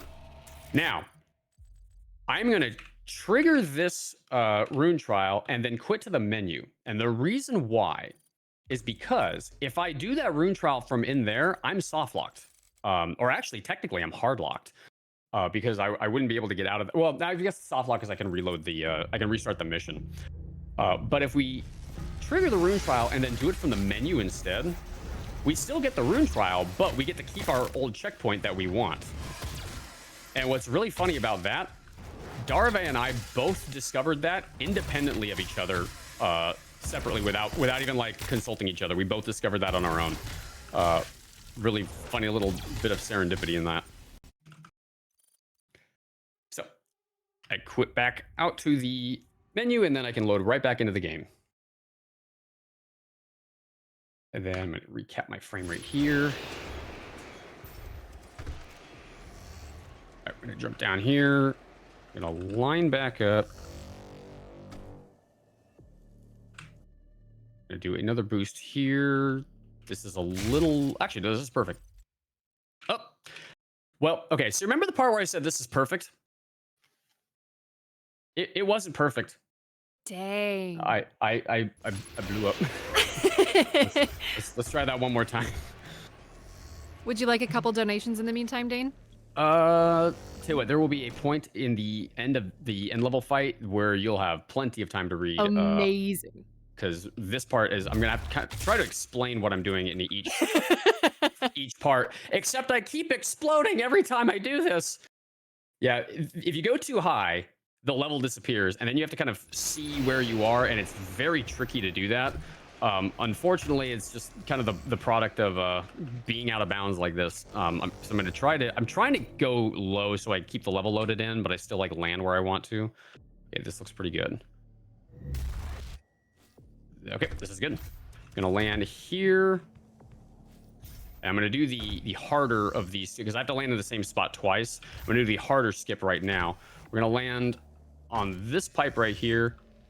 Now this out of bounds right here is really sticky, so it's very easy to like jump and get stuck on something.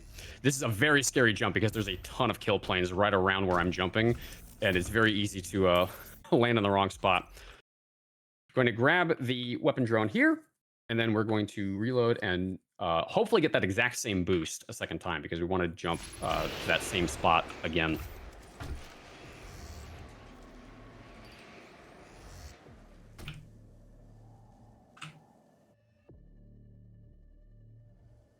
That was actually perfect. Awesome. All right, so we're going to land on the third platform right here. We're going to jump. We're going to land in this elevator shaft, not elevator shaft, this vent shaft here. Grab this doll. And then we're going to jump down and grab this codex entry.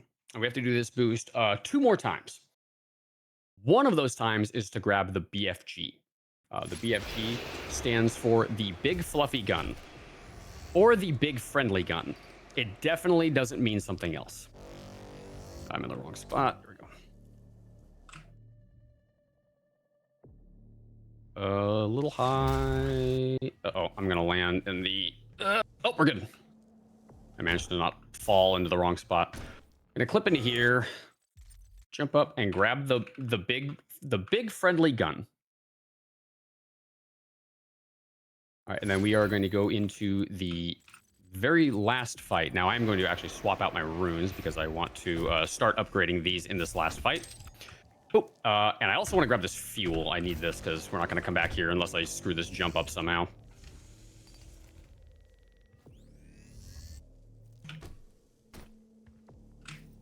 Oh, yeah, that happens sometimes with this jump. You get like a weird teleport that you don't want. There we go.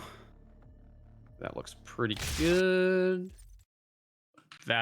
It looked pretty good, and then I went, the level disappeared for a while, and I couldn't see where I was going, and I apparently went too far. You have to control your jump in midair, and that's sometimes a little easier said than done. So I'm gonna grab the fuel again.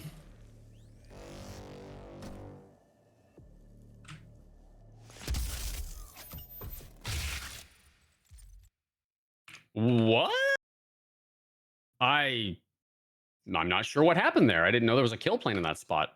I've never hit that kill plane before. All right, let's try that. Uno mas.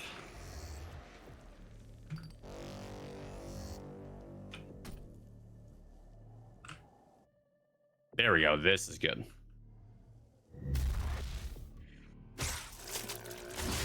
And landed right on the gore nest. You love to see it. All right. Don't do it, Revenant. He did it. I told him not to. All right, and this last fight, I'm going to be working on Intimacy is Best, which involves staggering enemies, as well as Blood Fueled, which involves killing enemies while I'm in that active period after glory killing one. So you'll see this fight kind of unfold in very specific ways. But otherwise, there's not going to be a lot to do here until we get to the end of the fight. So Lana, this is the perfect time for you to tell us about anything you would like to. Hey, okay, let me tell you about my favorite day of the week. It's Friday, and we're talking about it in chat right now. It's great, and I'm devastated someone's singing the song right now, though. But besides that, I've got actual pertinent information for you, which are 2 donations. We had a $50 anonymous donation come in. Thanks so much. We also had a $5 donation from H2O Happy Dude that just says, "Wah!" Read this as Waluigi Cry of Joy. I don't do Waluigi voices, so you're going to have to live with that. Apologies. But thanks so much for your donations. Yeah, that was that's an inside joke. When Happy Dude was on Hotfix with Mario Party, I was on his couch along with Oscar 424 and Blueheart, and we memed about Waluigi the entire time. And that run ended up being a PB for him, so that run is now immortalized in the history of Happy Dude's time running that game, and I'm very happy about that. I really love that as someone who just a couple months ago was involved in a marathon that was completely dedicated to Waluigi. So I have a special place in my heart for my purple boy, but yeah. Alrighty, and that is the Advanced Research Complex. That was for a long time the longest level in the game. There was actually a point in time early on in this game's history when that level was like 18 minutes long, and it's now been trimmed down to like, I think 10 or 11, at least in 100%. And now we are in the final 5 levels of the game. This is the last level with rune trials, and it's also the first level with a boss fight. There's some very weird pacing issues with this game. That's one of them. This level's also done, I think, entirely in bounds. I don't think we ever actually go out of bounds anywhere in this level, because there's no place where we really can go out of bounds and still get 100%. So yeah, you'll actually get to see a level done entirely in bounds. You'll love to see it.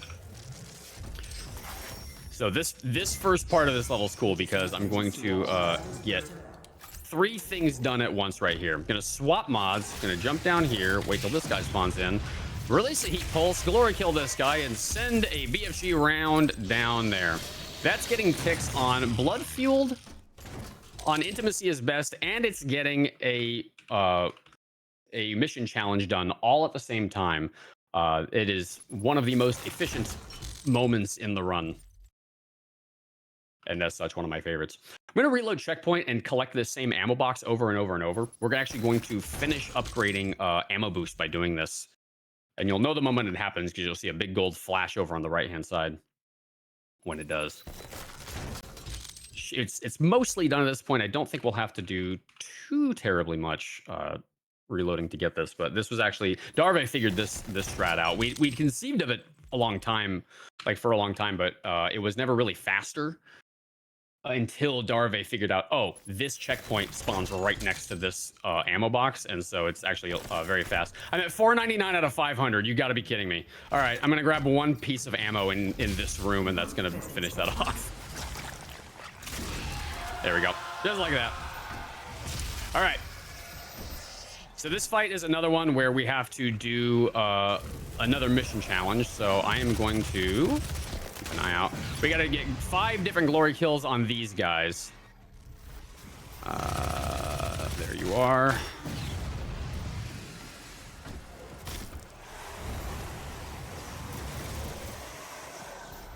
Oh, no. I'm falling. Okay, that's 3. I saw one of you. That's 4. I just need one more. And that is that challenge done. And then I'm going to throw a BFG round to clear out the arena. That's going to pop a whole bunch on Blood Fueled. And then...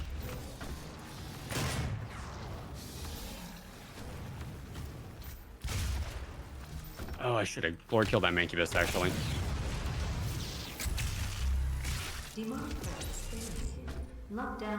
Oh, man, are you serious? I'm at 49. All right, I gotta get one more of those as we go. All right, I'm going to... this room's a little annoying because I can sometimes get 2 of these guys at once on accident. So we're gonna grab another token here. We grabbed 4 in a previous level because they were required. This one we're grabbing because it's actually just faster to grab this one because it's right here. And then we're gonna reload. And the reason why we're reloading there is because we can skip that whole animation and also grab this haste, which is going to make us go. Olivia activated the hell wave from somewhere inside this facility. I did hope she could rise above. Gonna grab another mod right here off of this spot. Proved to be weaker than I thought she'd be. And I'm gonna try and do this as fast as possible to milk this haste for all it's worth. Grabbing the auto map here. All told, that was actually a pretty good haste. We got almost all the way to the vent with it. And then I don't have a full combat point here, unfortunately, so I'm not gonna be able to get a point on the Gauss cannon yet.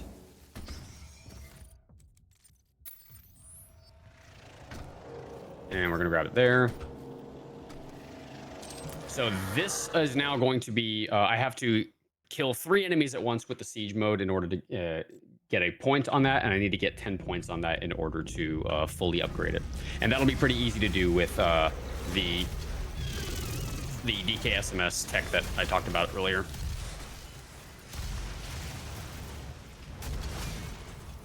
I hear him. There you are.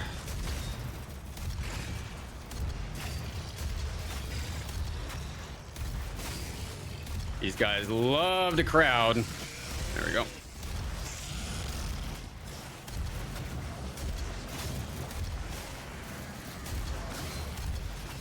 Yeah, this room trial can be chaotic. We got one more. Oh, I think his AI broke.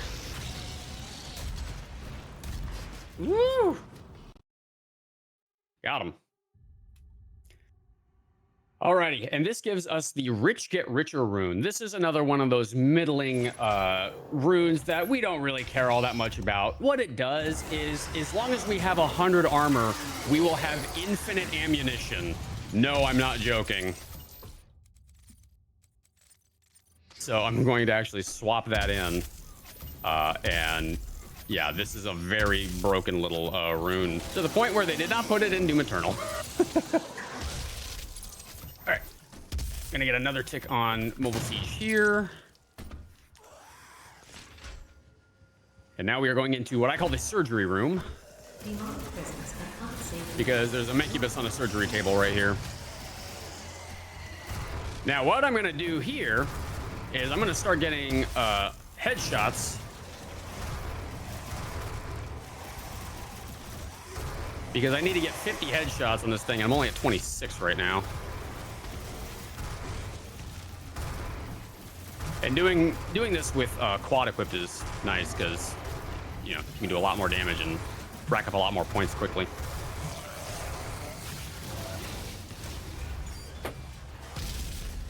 All right, that actually wasn't bad. Got a fair number of points on it here. Whoop, that is the wrong mod. Got him.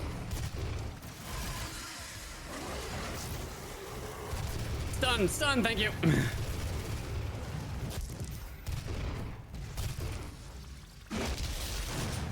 Whoa! Forgot he was there.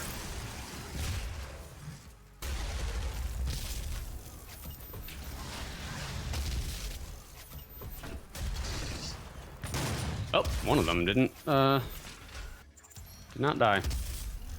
demonic presence eliminated. Lockdown. And that is that fight, done and dusted. I am very low on ammo, so I'm actually going to go out of my way for a second and grab the ammo here. Now, I want to point out something very silly about this. Take a look at this guy right here. He's gonna float, he's gonna float, he's gonna float, and he's gonna... Oh, he actually got out of it. He'll either float and die, or sometimes he'll step out of it. He steps out of it once every maybe, I don't know, 4 or 5 attempts. But yeah, for whatever reason, he was just placed into the arena wrong, so he will, he'll just kind of float and chill. And I'm trying to not kill 2 of these guys at once. Demonic presence And I killed 2 of them at once. Good job.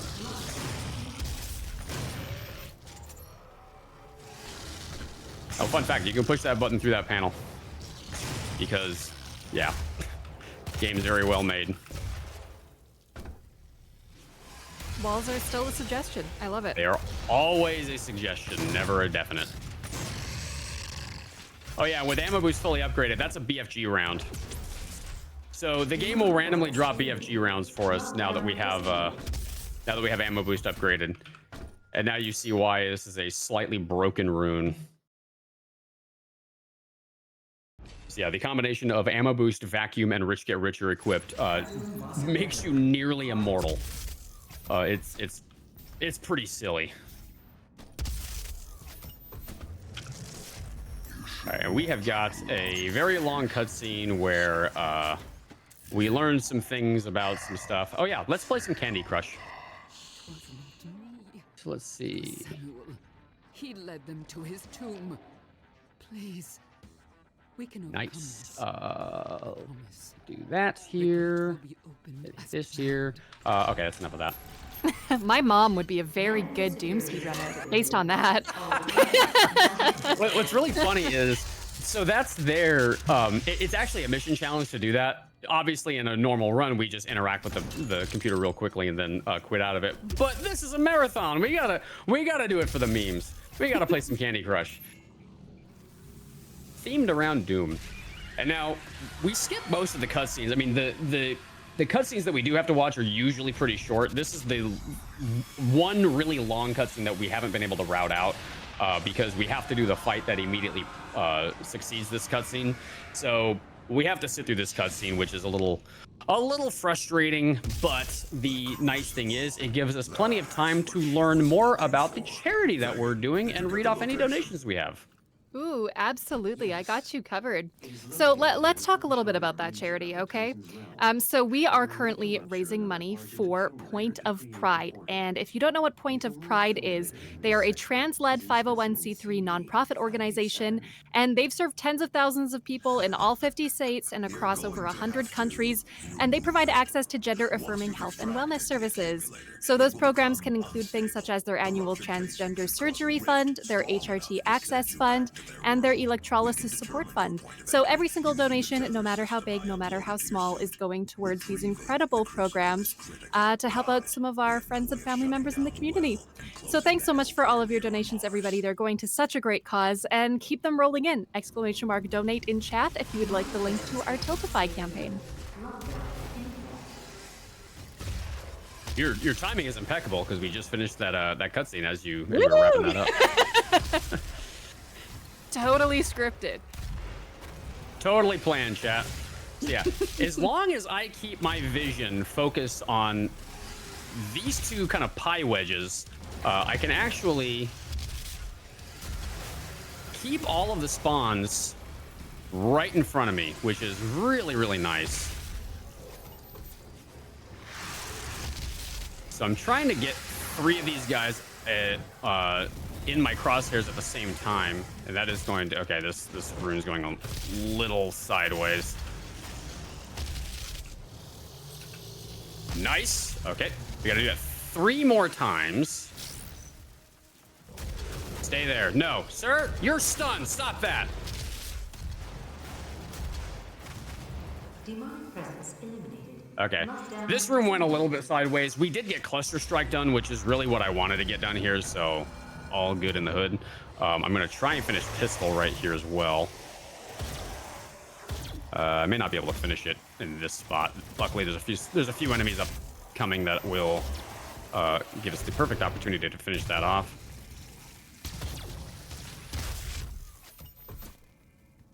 And I'm only taking my time here because I'm trying to get these weapons done. In a real PB attempt, I would be bum rushing through this and then trying to figure out a spot to get those ticks later on. But I'd like to be able to have them done a little bit early.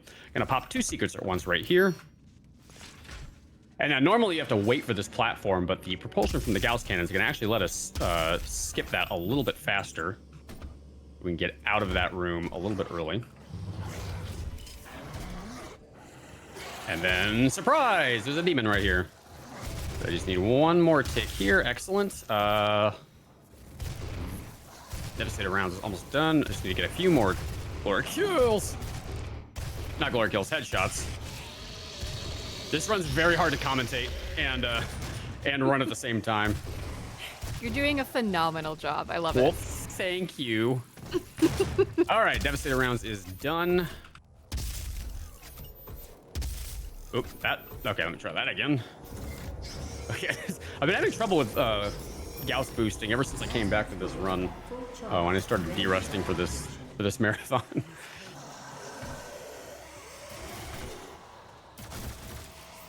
So Devastator round's done. I do want to just take a real quick pit stop to get a few more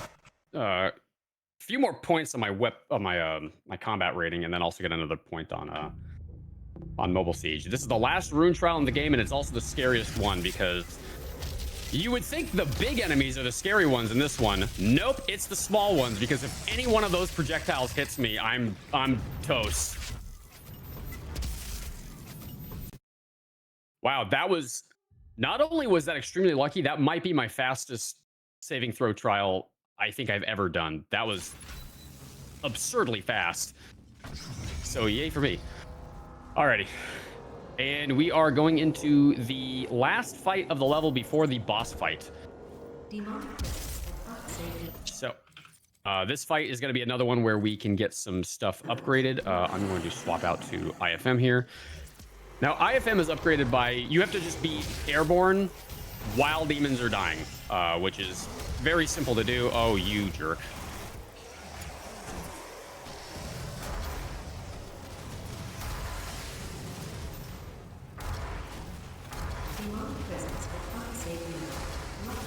Yep, I'm gonna grab the quad, grab the rocket launcher, and go bananas.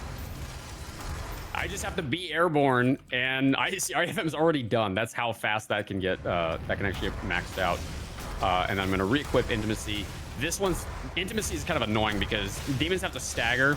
You can farm out those staggers, but it takes a while to do that. So it's better to just leave it on and try to upgrade it naturally. Lockdown disengaged. Cool. You can go through that gate early if you just jump over it. And then, yeah, we're going into the boss fight of the level. I'm actually going to let, Lon, I'm going to let you decide what weapon we use against the boss. Ooh, okay. Walk me through my options. Oh, yeah, I'll show you when we get into the fight. You'll have to see. Okay, walk me through my options in a minute. So we're going to trigger this checkpoint and then reload to skip this whole cutscene. Now, this is the Cyber Demon. So what I'm gonna do, I'm gonna boost backwards, I'm gonna fire the BFG, and then let me decide. So like we have the shotgun, we have the super shotgun, we have the heavy assault rifle, we've got the chain gun, the plasma rifle, the Gauss cannon, the rocket launcher. Crowd favorite's usually the pistol. Should I use the pistol? Oh, yeah, 100%. If it's a crowd favorite, we have to make the people happy. Pistol? Sure, let's use the pistol. Okay, and he's dead. Phenomenal. So some of you at home might be wondering, what is going on here? This is called the BFG trick, where if you have the frame rate at higher than 60 FPS, if you fire the BFG and one of the tendrils is touching the Cyber Demon, that damage will stack infinitely. So again, we can pick whichever weapon we want. We just need to have the weapon wheel open, and he's dead. Awesome. It trivializes the boss fights in just the best way. And they very nicely give you a BFG round in each of the phases of that fight. And so we are going into Titan's Realm with all 3 rounds equipped. And we are now in the first Hell level. So the second half of that fight actually took place in Hell. We're now in a Hell level proper. This is Titan's Realm. This is probably my second favorite level in the entire game. And the good news is we have 14 combat points, which is exactly the number that we need. That means that we have so far collected 100% of the weapon or the mission challenges and combat rating, and all the other things that we do to get combat rating or to get weapon upgrade points. So we are still on track for 100%, assuming that we have all the codex entries, which I believe we should. So I'm going to swap mods here. Now I have to get a challenge called Trick Shot, which is, oh nice, got a first try. Not always an easy challenge to get. You have to kill one lost soul with another lost soul, which is sometimes a little janky and doesn't always work. Yeah, throwing that BFG round. Hi, you were supposed to be dead. There we go. I'm also going to sometimes go out of my way to get armor, because if I max out my armor, it's another BFG round. If I max out my armor, I get a point on Rich Get Richer, and I want that done relatively early. Ooh, that lost soul is not supposed to be there. He's supposed to be back here with his buddy.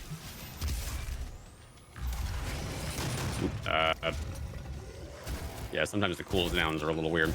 Mobile turret is upgraded by deploying the turrets and killing 4 enemies in 1 deployment, and I have to do that 5 times. That's a pretty easy one to do, as long as you are shooting at some small fries. Gonna take out this guy. Gonna take out this guy. There we go. We're going to grab the Gatling Rotator mod, and we're going to swap out of it. I'm absolutely out of ammo for this, so we're going to refill the ammo on you. Okay, and then we've got a Cybermink right here. He can be a very big pain.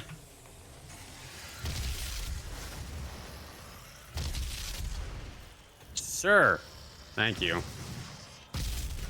Sometimes they stubbornly refuse to die. I'm almost out of ammo again. Whoa! Gonna refill the ammo here. Take out this guy.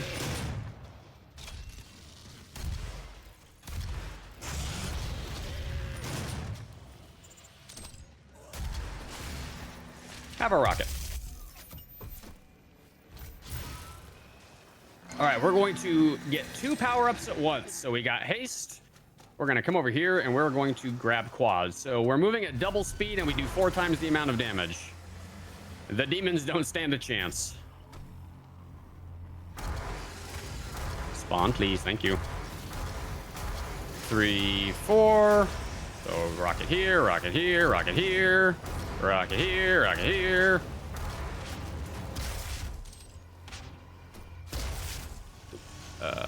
There you are.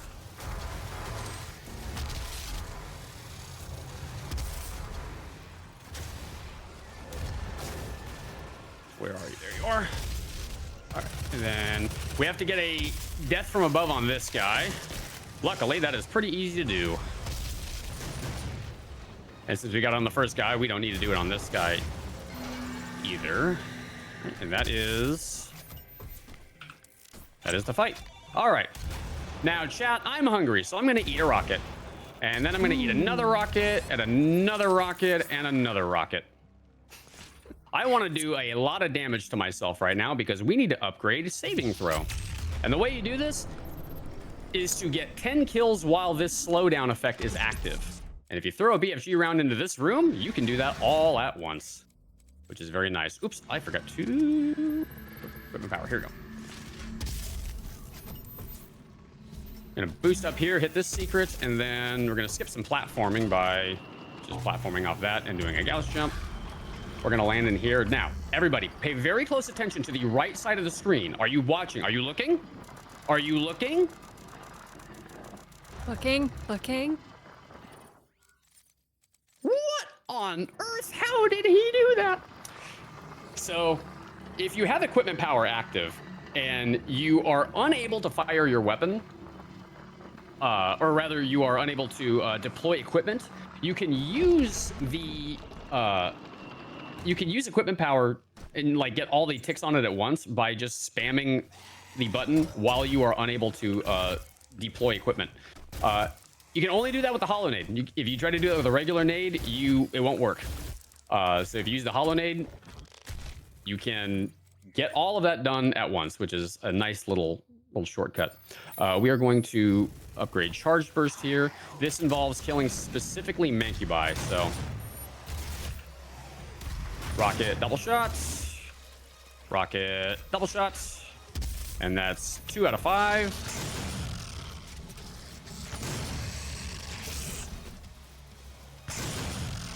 On this guy. Boom, nice and easy. Going to put that skull switch in here, and while that's opening up, we're going to come in here, grab some things.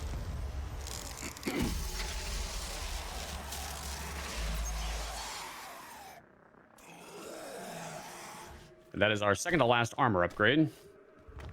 These guys are inconsequential, they don't matter to us. We get another mobile turret tick right here on all of these guys. We've got a Hell Knight here. I was hoping he would stay within range, but he decided not to play nice.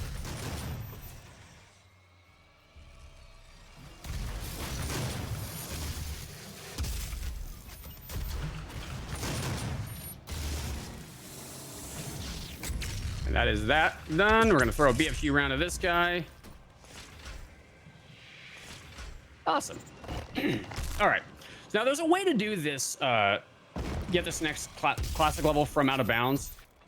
It is technically faster if you do the out of bounds at the beginning of the level, but the out of bounds in this level is really sticky and it's very easy to land on the wrong spot. So I prefer to just do it in bounds. This only loses about 3 seconds over the out of bounds method. So in a run this long, I'm not going to fret and moan about 3 seconds. I would rather play it safe and not torpedo myself, you know, for no good reason. So this is the skull switch room. Nice and easy. We just grab the skull switch right here, and then we can leave. No harm, no foul. We can just walk right back through the door, and oh, well, I guess we have to do a fight here. Sir, please. We're gonna get another couple ticks on mobile turret here.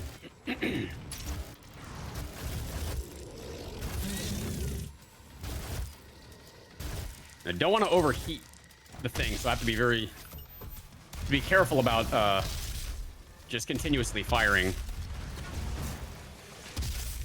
And actually, when you get mobile turret fully upgraded, continuous firing is actually the ability that you get for that mod.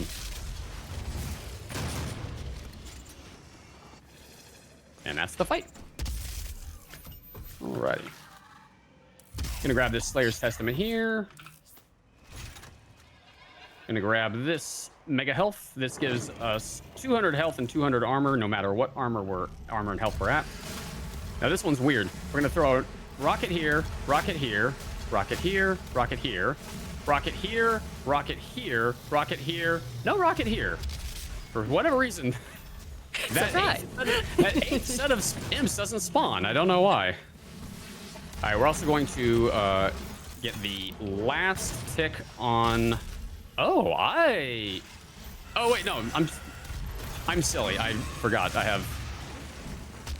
There's two summoners in this arena, and I was over here thinking, oh, the first one's the last one we have to do. I forgot it was the second one. I'm trying to do 10 things at once here. it's definitely a challenge. All right, and that is the Titan's Realm. Let me know when you're ready for a couple donations as well. I can take a load off your plate. Sure. There's gonna be a spot at the beginning of this next level. Actually, no. You could do a couple donations right now. Okay, I'll go quick. We have a $50 donation from Meat Shield. Thanks so much for your dono. We also have a $50 donation from SM Mitty, who says, we need to pet the dog. And I agree that we absolutely need to pet the dog. If you're wondering what that's for Cursed Crackers tomorrow. And we have $80 out of the $250 we need to do it. So yeah, let's pet that dog. Let's pet the dog. Because I'm betting that dog is a good dog, not like the dogs from my Resident Evil run yesterday. Yeah, I think they might be a little bit nicer than that. Yeah. Just a cat. So one of the challenges in this level is we have to kill 10 enemies. They kicked my barrel into the wrong spot. We have to kill 10 enemies by hitting them with explosive barrels, and these are the explosive barrels you find in the hell levels. Unfortunately, these barrels have some very weird collision, and they don't always play nice. Right, so I'm going to trigger this Argent Cell, grab this Slayer's Testament while the cell is coming out of its container, and then I need to get another challenge where I kill a Mancubus with a pistol, which is much easier said than done. Oops. There we go. So please don't die, please don't die, please don't die. Thank you. He didn't die. Oh, that's the wrong. Oh my god, I'm confused. What am I doing? There we go. Are you dazed and confused? I saw. Ha ha ha ha ha ha ha. It's my turn to be sarcastic and make bad jokes. You did well. So yeah, I pulled off intimacy because that rune actually makes that challenge harder. So I just take it off to do that one challenge and then re-equip it. I'm gonna drop a hollow to get those guys out here and then blow them up.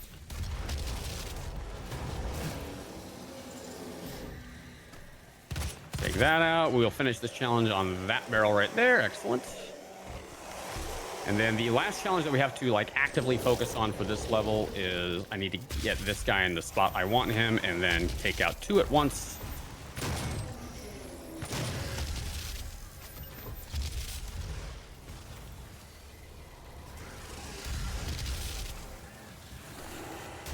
Mobile siege is done.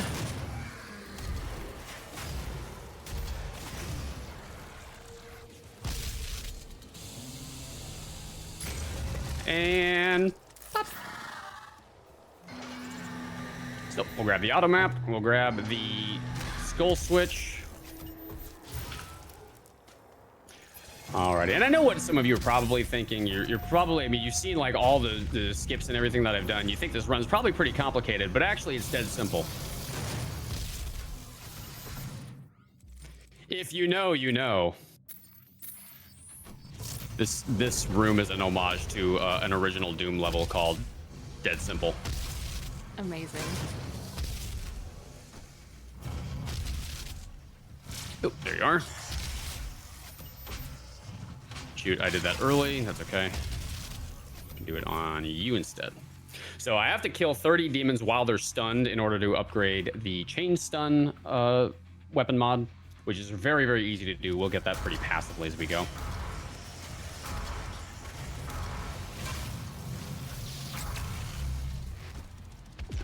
Send out a BFG round, and that is the fight. All right, and this gives us the other skull switch that we need. Very nice. Bonking into stuff.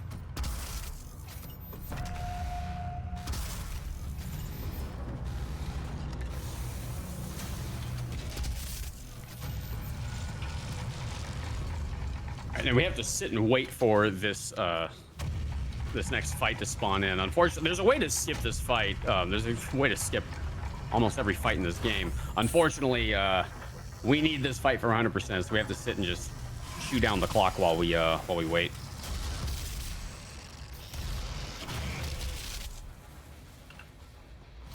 Over here we got Spectre here.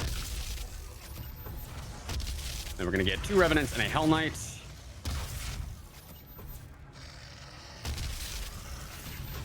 There you are. And then 2 Barons spawn in here. Did one of you want to give me a BFG round? Nope. They're being stingy today. Sometimes they drop a BFG round, and I only have 1 right now, so I'm kind of a little concerned. I need at least 2 going into this last arena. If we're lucky, one of the other enemies we're coming up on will drop one. There's 3 Cacos here. I'm gonna take them out.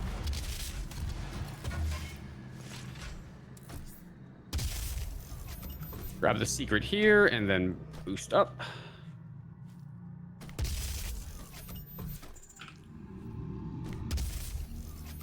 And again, using the propulsion from the Gauss cannon to get myself where I want to go a lot faster. Oh, I threw a regular nade. I meant to throw a hollow nade here. My bad. All right, so I'm gonna stun these 2.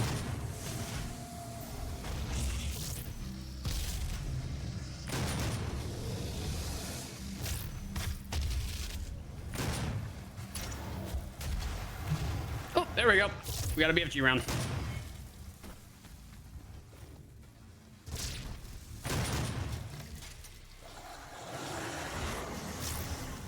Oh, 2, 2, 2, 2. Nice. I'll try and get 2 stuns whenever I can, because that's just more efficient. It won't always be possible, but whenever it is, I will try to do that.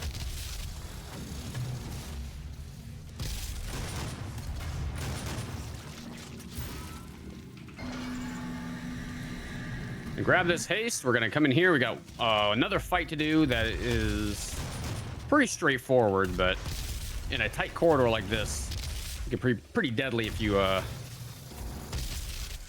not extremely seasoned at the combat in this game. Oop. There we go. And then somehow that other Spectre missed that. And we finished the fight before haste even expired. Look at that. Gonna grab this secret here. Could go for... Can I get both? Nah, I can only get 1. That's okay.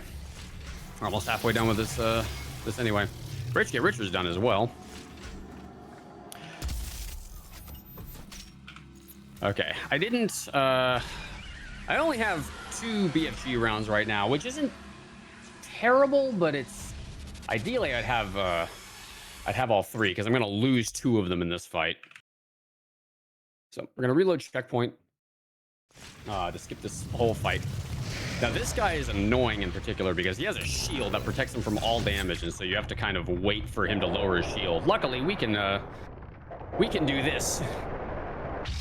He kind of bonked me a little bit, but oh, interesting. The tendril was connected, but it wasn't doing damage. That's a little unusual. Try that one more time.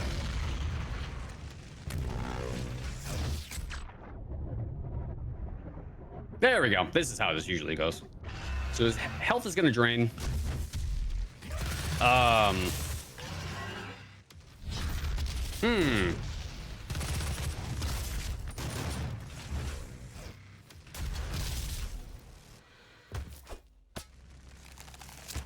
of odd. His health didn't drain all the way like it was supposed to. Not exactly sure why. Hopefully the second phase goes a little better. Oh, it would be really cool if you dropped a BFG round.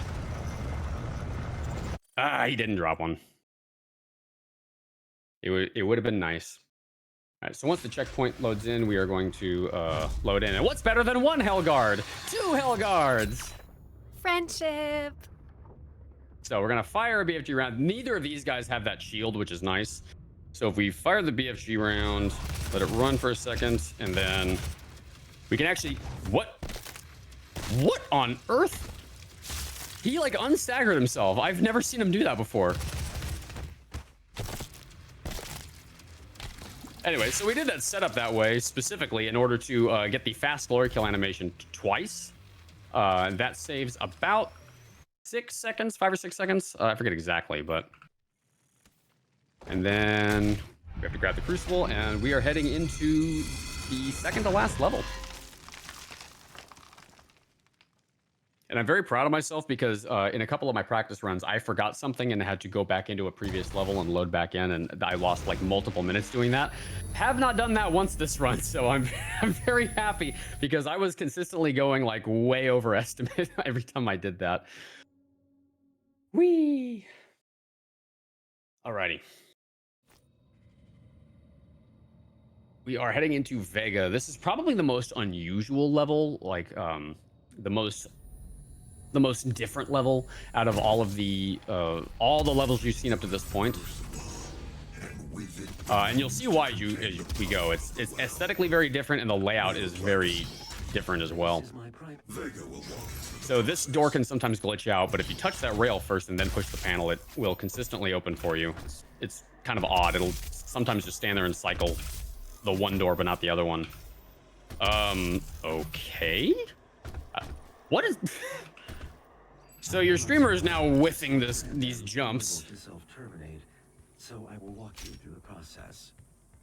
So I need another BFG round. I have to get 5 glory kills, 5 different glory kills on these guys. I got the same one twice. Excellent.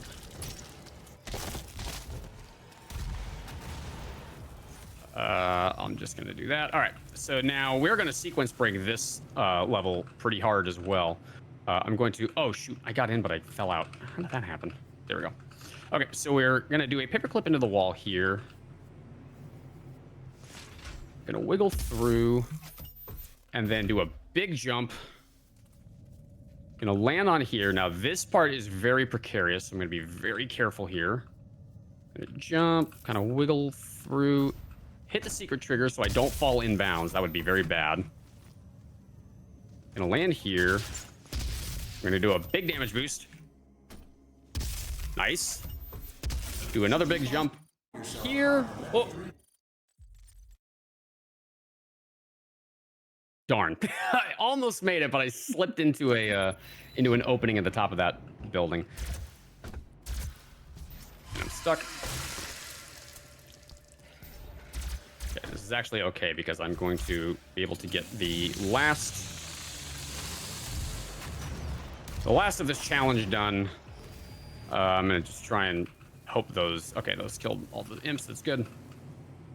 We're gonna do this again. Please, Doom guy. Thank you. Gonna wiggle through. Now we're gonna do a kind of a wimpy boost because we want to land on this building. We don't want to do the same big boost that we did before. And that gets us into this room. Now, this room is kind of funny because we've spawned in every single phase of this fight at the same time. Every phase of this fight has all spawned in at once. And you're gonna get dizzy. Just accept it. Oh no. This is what I mean about point and click adventure. Half the time, if you don't know where we are, I don't even know where we are half the time. Sometimes I get teleported to a different floor of the room, and I'm like, oh, okay, we're here now, I guess.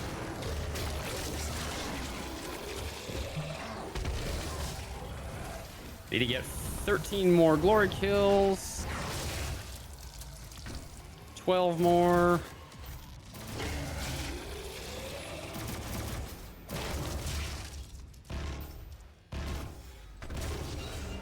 I think that's everything. Yep, that's everything. Cool.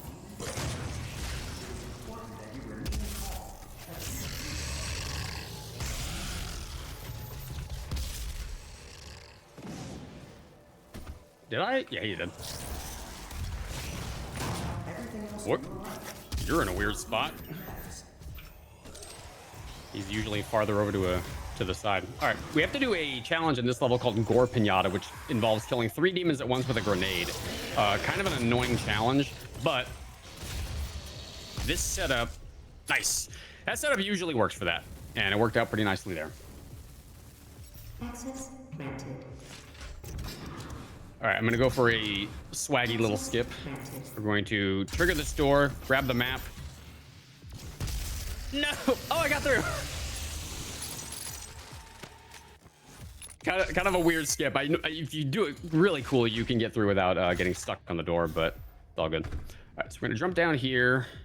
We gotta grab the doll in this spot. This is our second doll for this level. And now we're coming up on the coolant room. This is a fun little fight because... there we go.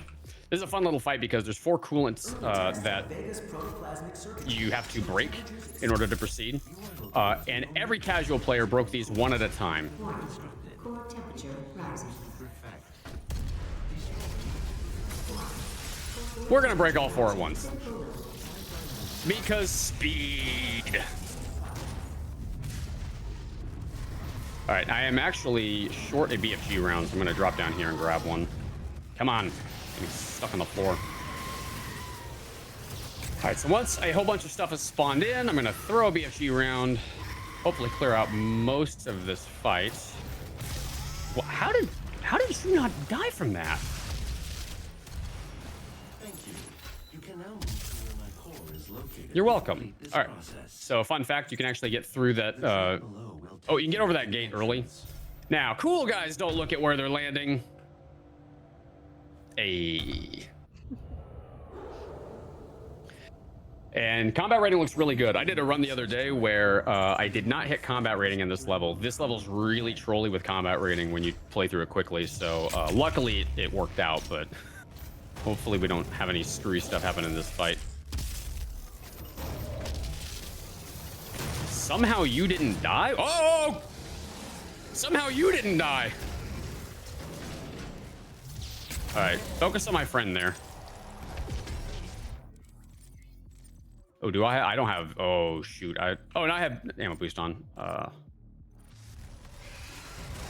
Okay, I still need to get a few more ticks on Seek and Destroy, which is fine. That shouldn't be too much of a problem. I'm gonna let everything spawn in, and then throw another BFG round. Now, if I'm lucky, they will have dropped one. Man, the game is being really stingy today. Okay, we may have to kill everything else the old-fashioned way. Without cheating.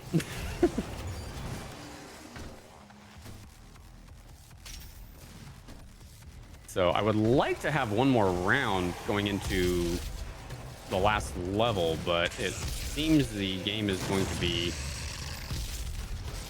extremely stingy. Oh, there we go. Give me another round. If it wants to give me another round, that would be cool.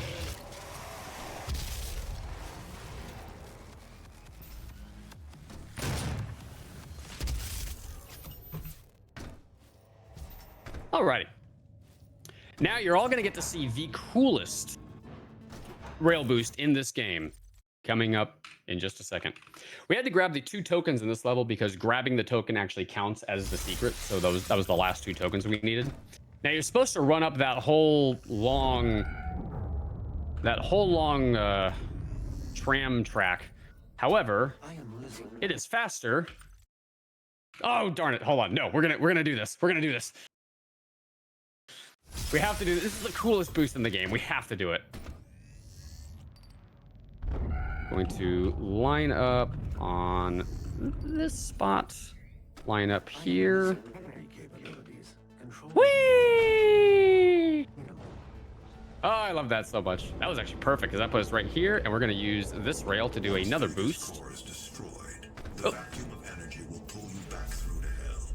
We have your Okay, didn't do it exactly as intended, but still got the boost anyway. That is a fun boost. I love that boost so much. permanently. They will not allow access All to right, the we're gonna grab this codex. So the whole thing is we're quote unquote destroying Vega, who conspicuously shows back up again in Doom Eternal, funnily enough. And the reason why is because it says Vega backup right there, and we're gonna actually back Vega up and put him on the weirdest looking USB stick you've ever seen. And that is the end of this level. Yeah, I got it, Dara. At least I'm pretty sure I did. If I didn't, then this will be the coolest 99% run you've ever seen. Alrighty, so this is the very last level. It's also one of the longest ones in the run. We're going to finish upgrading a few things here. I'm going to unlock the rest of the things that I have to get done here. This is the suit fully finished, and we have one weapon upgrade point left over, which is exactly the number we need. That means we have thus far hit 100%, assuming we have all the codex entries, of course. And then this weapon's very easy to maximize. I need... Where are the other imps? What on earth? All right, guys.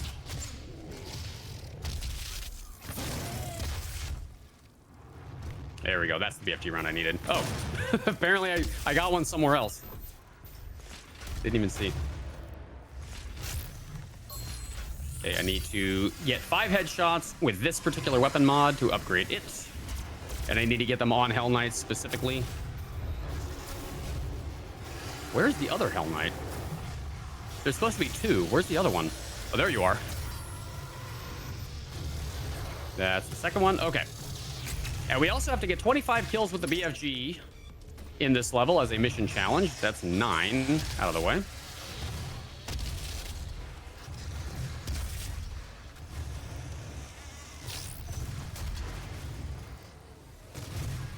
I'm gonna try and get a few more ticks on Stun Bomb right now, because that's not quite done yet.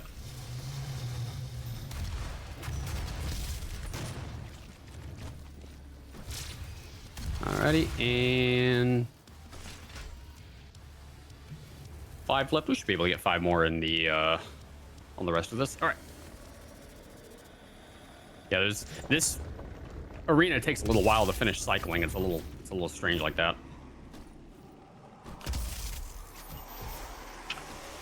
So most of the secrets in this level are skull switch secrets, and we have to get 3 of them. That's actually a mission challenge as well. So just by getting those 3 skull switch secrets, we complete one entire mission challenge. Here, grab that. And now we got to do the Gatling Rotator mod upgrade, which just means you have to kill 5 enemies in a short enough of a time frame, which is pretty easy to do. Just like that. And then chain stuns done as well. Look at that. All right, we're going to go for what is called the Liberate Jump. First try. That jump is way scarier than it looks. And if you think it looks scary, it's still scarier than it looks. It's very easy to die doing that jump, and I have done so many times. All right, so now we are farming armor defensive. So armor defensive is a rune that involves collecting 2,500 armor points while the rune is equipped. In 100% Ultra Nightmare, a category that does not let you reload checkpoints, this rune is a pain in the butt because you have to equip it and then pretty much leave it equipped.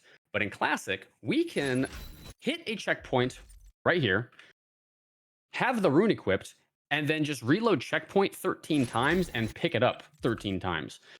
And 13 times 200, because it gives you 200 points, is 2,600, which is even more armor than we actually need. And that allows us to finish upgrading this in one fell swoop. And unfortunately, I don't have a save file configured to skip this part, but luckily this goes a lot faster than duping tokens. So that's the fortunate thing here. Whoop. Ah! Oh no, run's invalid. I opened the console.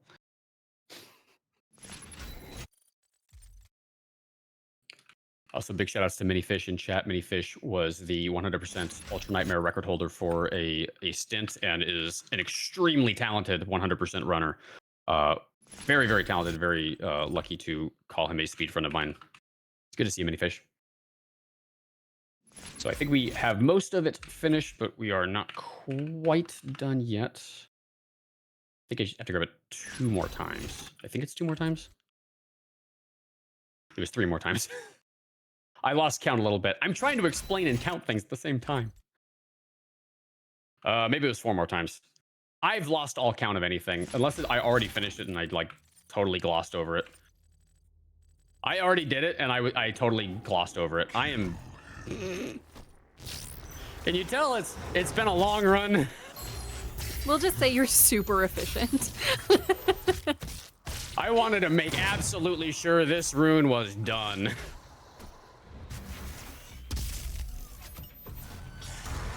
I was so focused on saying hi to my friend Minifish.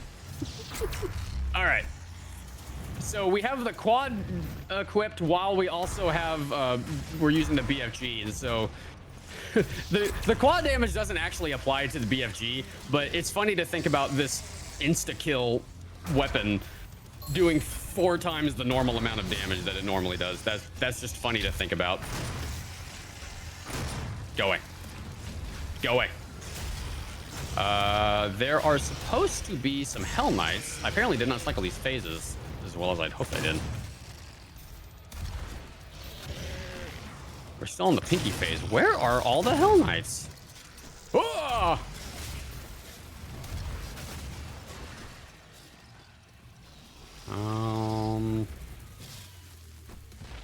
Hell Knights?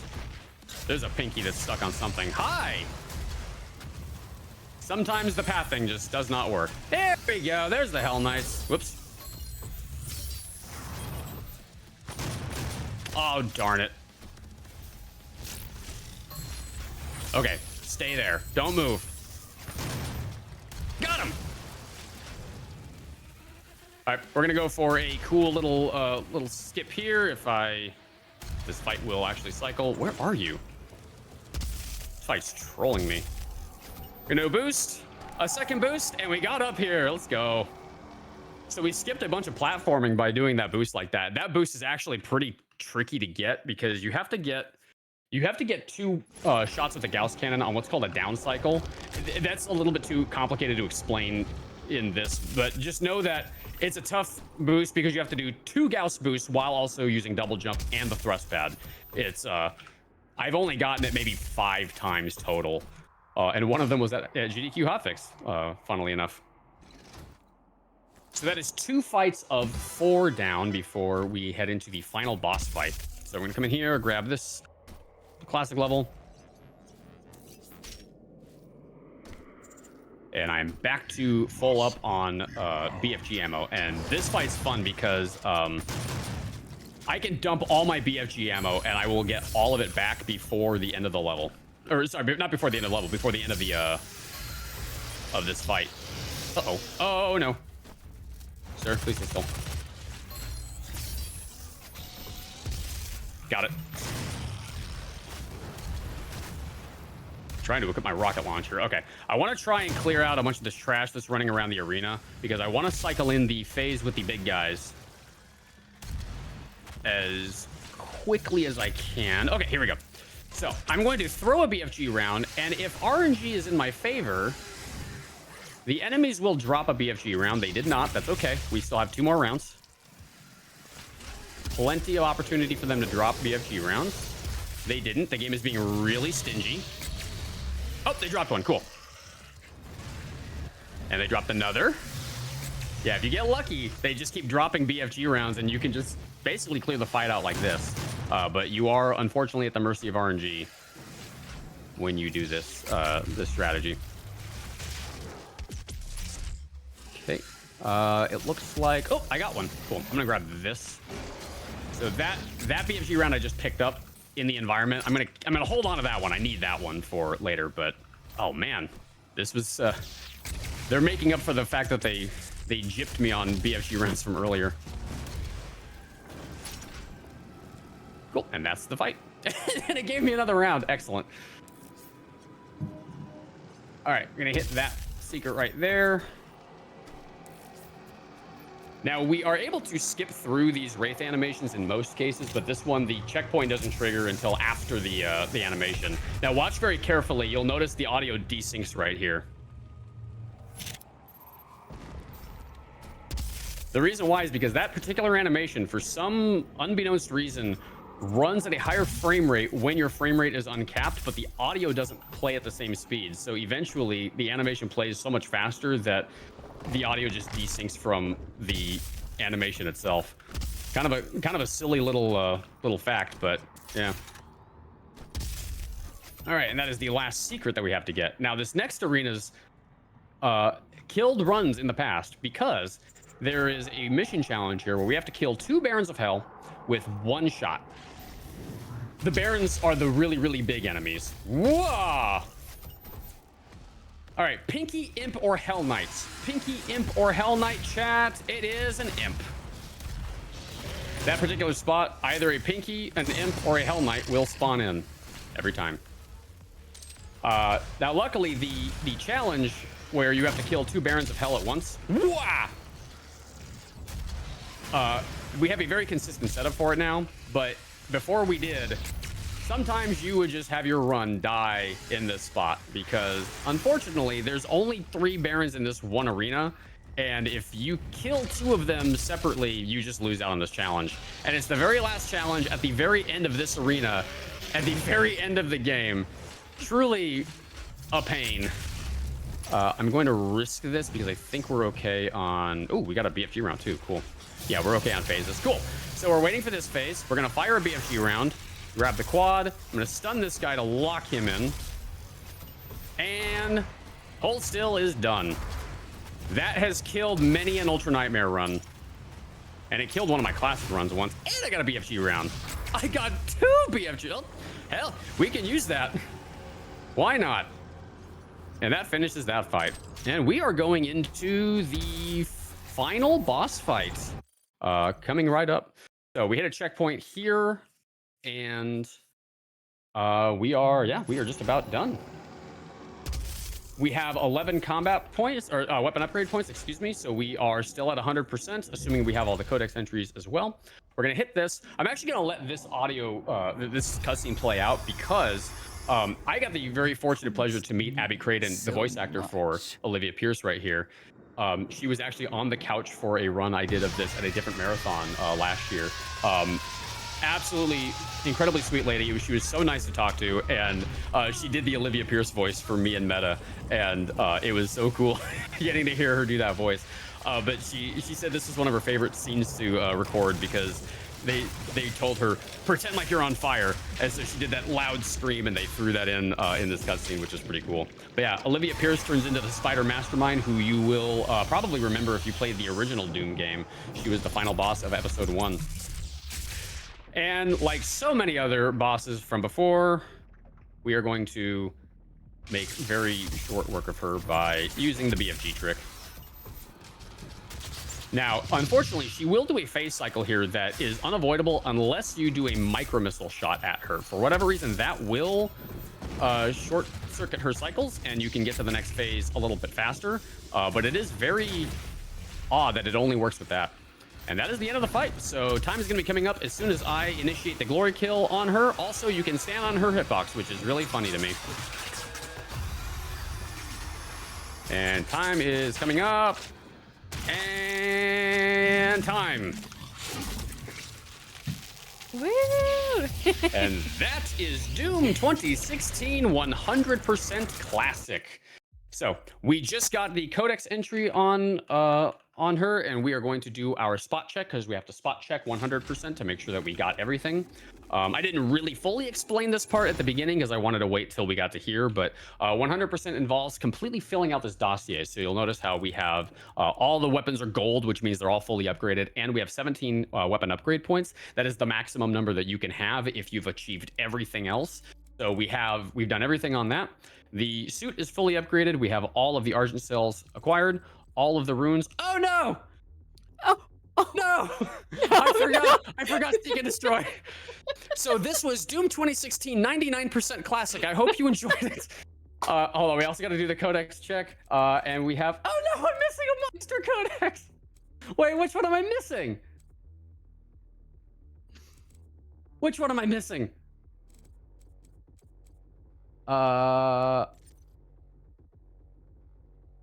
Oh, I didn't get the one on the table. So this is Doom 2016, 98% Classic. I hope you all enjoyed it. Yes! The best one I've ever seen. So yeah, I mean, 100%. I showed you the route. That's really what's important. We didn't get absolutely everything, but it's okay. Yeah, I forgot the Vega Coolant Room Codex. And Dar called it out, and I you get into such an autopilot mode that it's so easy to kind of forget that, like, oh, I got this because it's in my muscle memory, but sometimes you still miss stuff, and that happens. I remember Darve currently has the world record, and I got to verify his run, and I remember he beat my time by like 7 minutes, like something totally outrageous. And I remember his pop off when he finally hit the codex and he saw he had maxed out codex. He's like, "Yes, I got it!" It was like a big pop off because it's a moment where it's like you got a good time, but did you get 100%? Because you may have gotten a faster time, but if you don't have 100%, it doesn't count. So Mhm. a cool little 98% run, but it was still a lot of fun to show this off. I love this run. This was my baby, my child for many years. I've sort of retired out of this run at this point. I'm sort of letting other runners pick up the mantle and carry it forward from this point. Darve being one of them. He came into the fold a lot later, but managed to totally reroute this category, and I got to collaborate a lot with him. And Dar's a good buddy of mine from over the years that I've gotten to work with on this run and other ones. So big shout out to Darve. Sabuline Horizons also in the chat. I got to give a huge shout out to Sabuline because he made the trainer, or sorry, he like improved the trainer, I should say, that we use for this. He's found a whole bunch of skips and a whole bunch of other stuff for this. So big shout outs to Sab. I got to shout out Henny, Meta, um, Lawyer Bodo. I got thinking of other people that are in the Doom community that I'm totally blanking on right now, but you know who you are. Oh, Minifish. I got to get another shout out to Minifish because he's been pushing 100% Ultra Nightmare down for a long time. So big shout outs to Minifish. And yeah, that was my run of Doom 2016 100% Classic. I hope you all enjoyed it. If you want to follow me, I'm at twitch.tv/danejerus. I do a lot of different speed runs of different things. If you saw the run last night, I did Resident Evil remake, remaster, randomizer. Yes, you have to say all of those things together. And then I also speedrun games like Doom 2016, but then I also speedrun games like Turnip Boy Commits Tax Evasion. Truly, I am a man of variety, if ever there was one. But yeah, I hope you all enjoy the rest of Power Up with Pride 2023, or I guess I should say Winter Pride because it's Winter Pride 2023. And keep those donations coming in. We've still got a lot more marathon left over. I want to see that number climb as high as we can possibly get it. And so big shout outs to all of you once again who have spent your hard-earned dollars to go toward a wonderful cause like the one we are donating toward. And yeah, I will pass it back to you, Lana. Thank you all so much for having me. Awesome. Thank you so much, Dangerous. Just killing half my job over here, too. Thanks for shutting up those donos.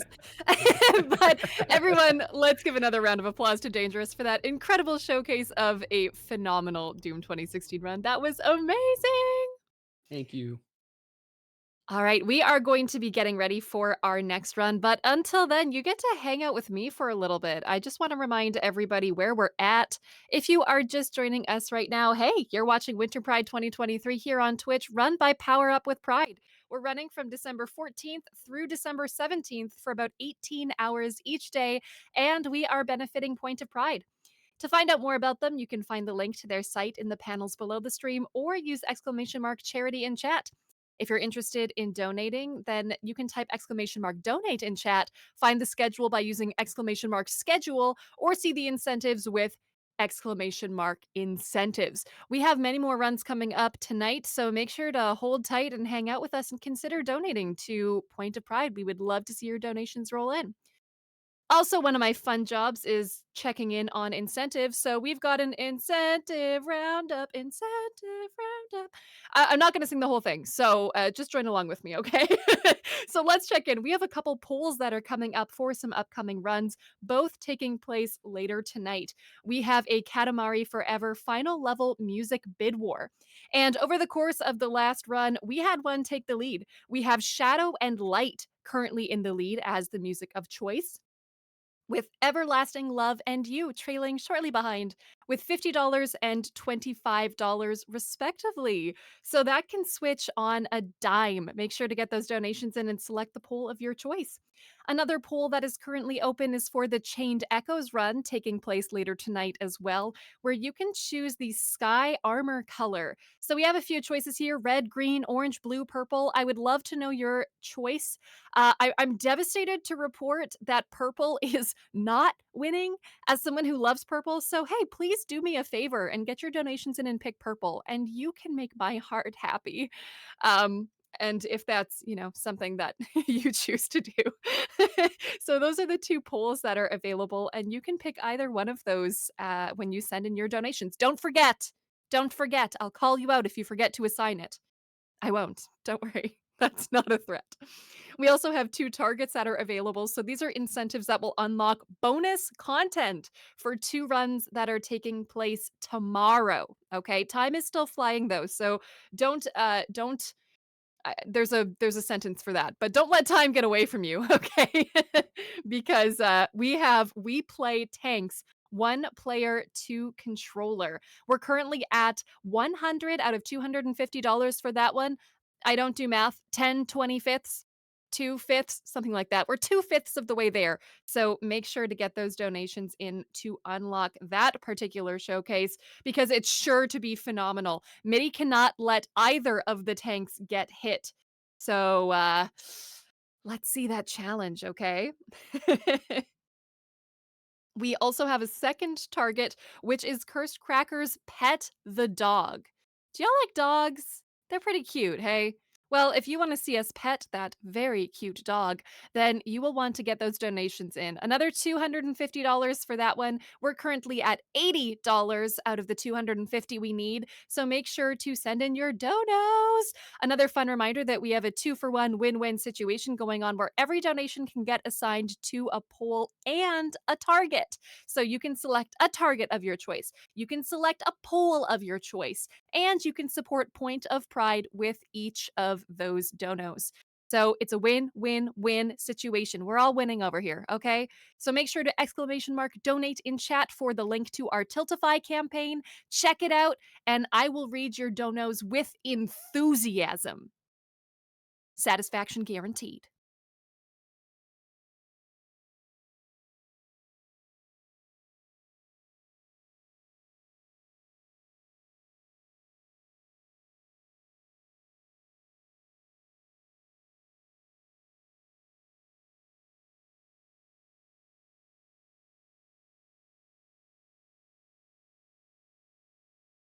Can I tell all of you about something really cool as well? Another super fun way to support Point of Pride. This one is very exciting. So we have merch for this event. We've got merch. We've got adorable mugs, t-shirts, tote bags, and hoodies that are all available in support of Point of Pride. So you can type !merch in chat, and you can get the links to both our Winter Pride 2023 store and the Point of Pride store. So our very own Scala Kitty has created some amazing designs that you can purchase for yourself and support Point of Pride at the same time. Isn't that awesome? Speaking of win-wins, it's a double win again. So we're only winning here yet again, folks. We've got solid incentives. We've got awesome merch. We're supporting Point of Pride. It's incredible.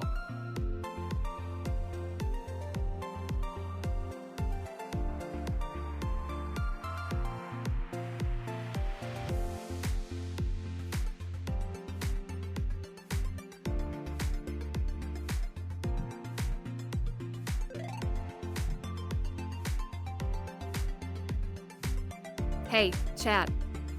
Are you enjoying what you're seeing here today? Are you enjoying the runs? Are you enjoying the marathon? Are you enjoying supporting a phenomenal cause? Then you will absolutely want to follow us to know what is coming next, okay? All Power Up with Pride social media can be found by using !social in chat. And you can join us on all sorts of social media platforms, so you will never miss another marathon. You will never miss supporting another incredible cause. You can find us over on YouTube, Blue Sky, co-host, kind.social, or Discord. And definitely consider following one or all of these awesome platforms that we have going on.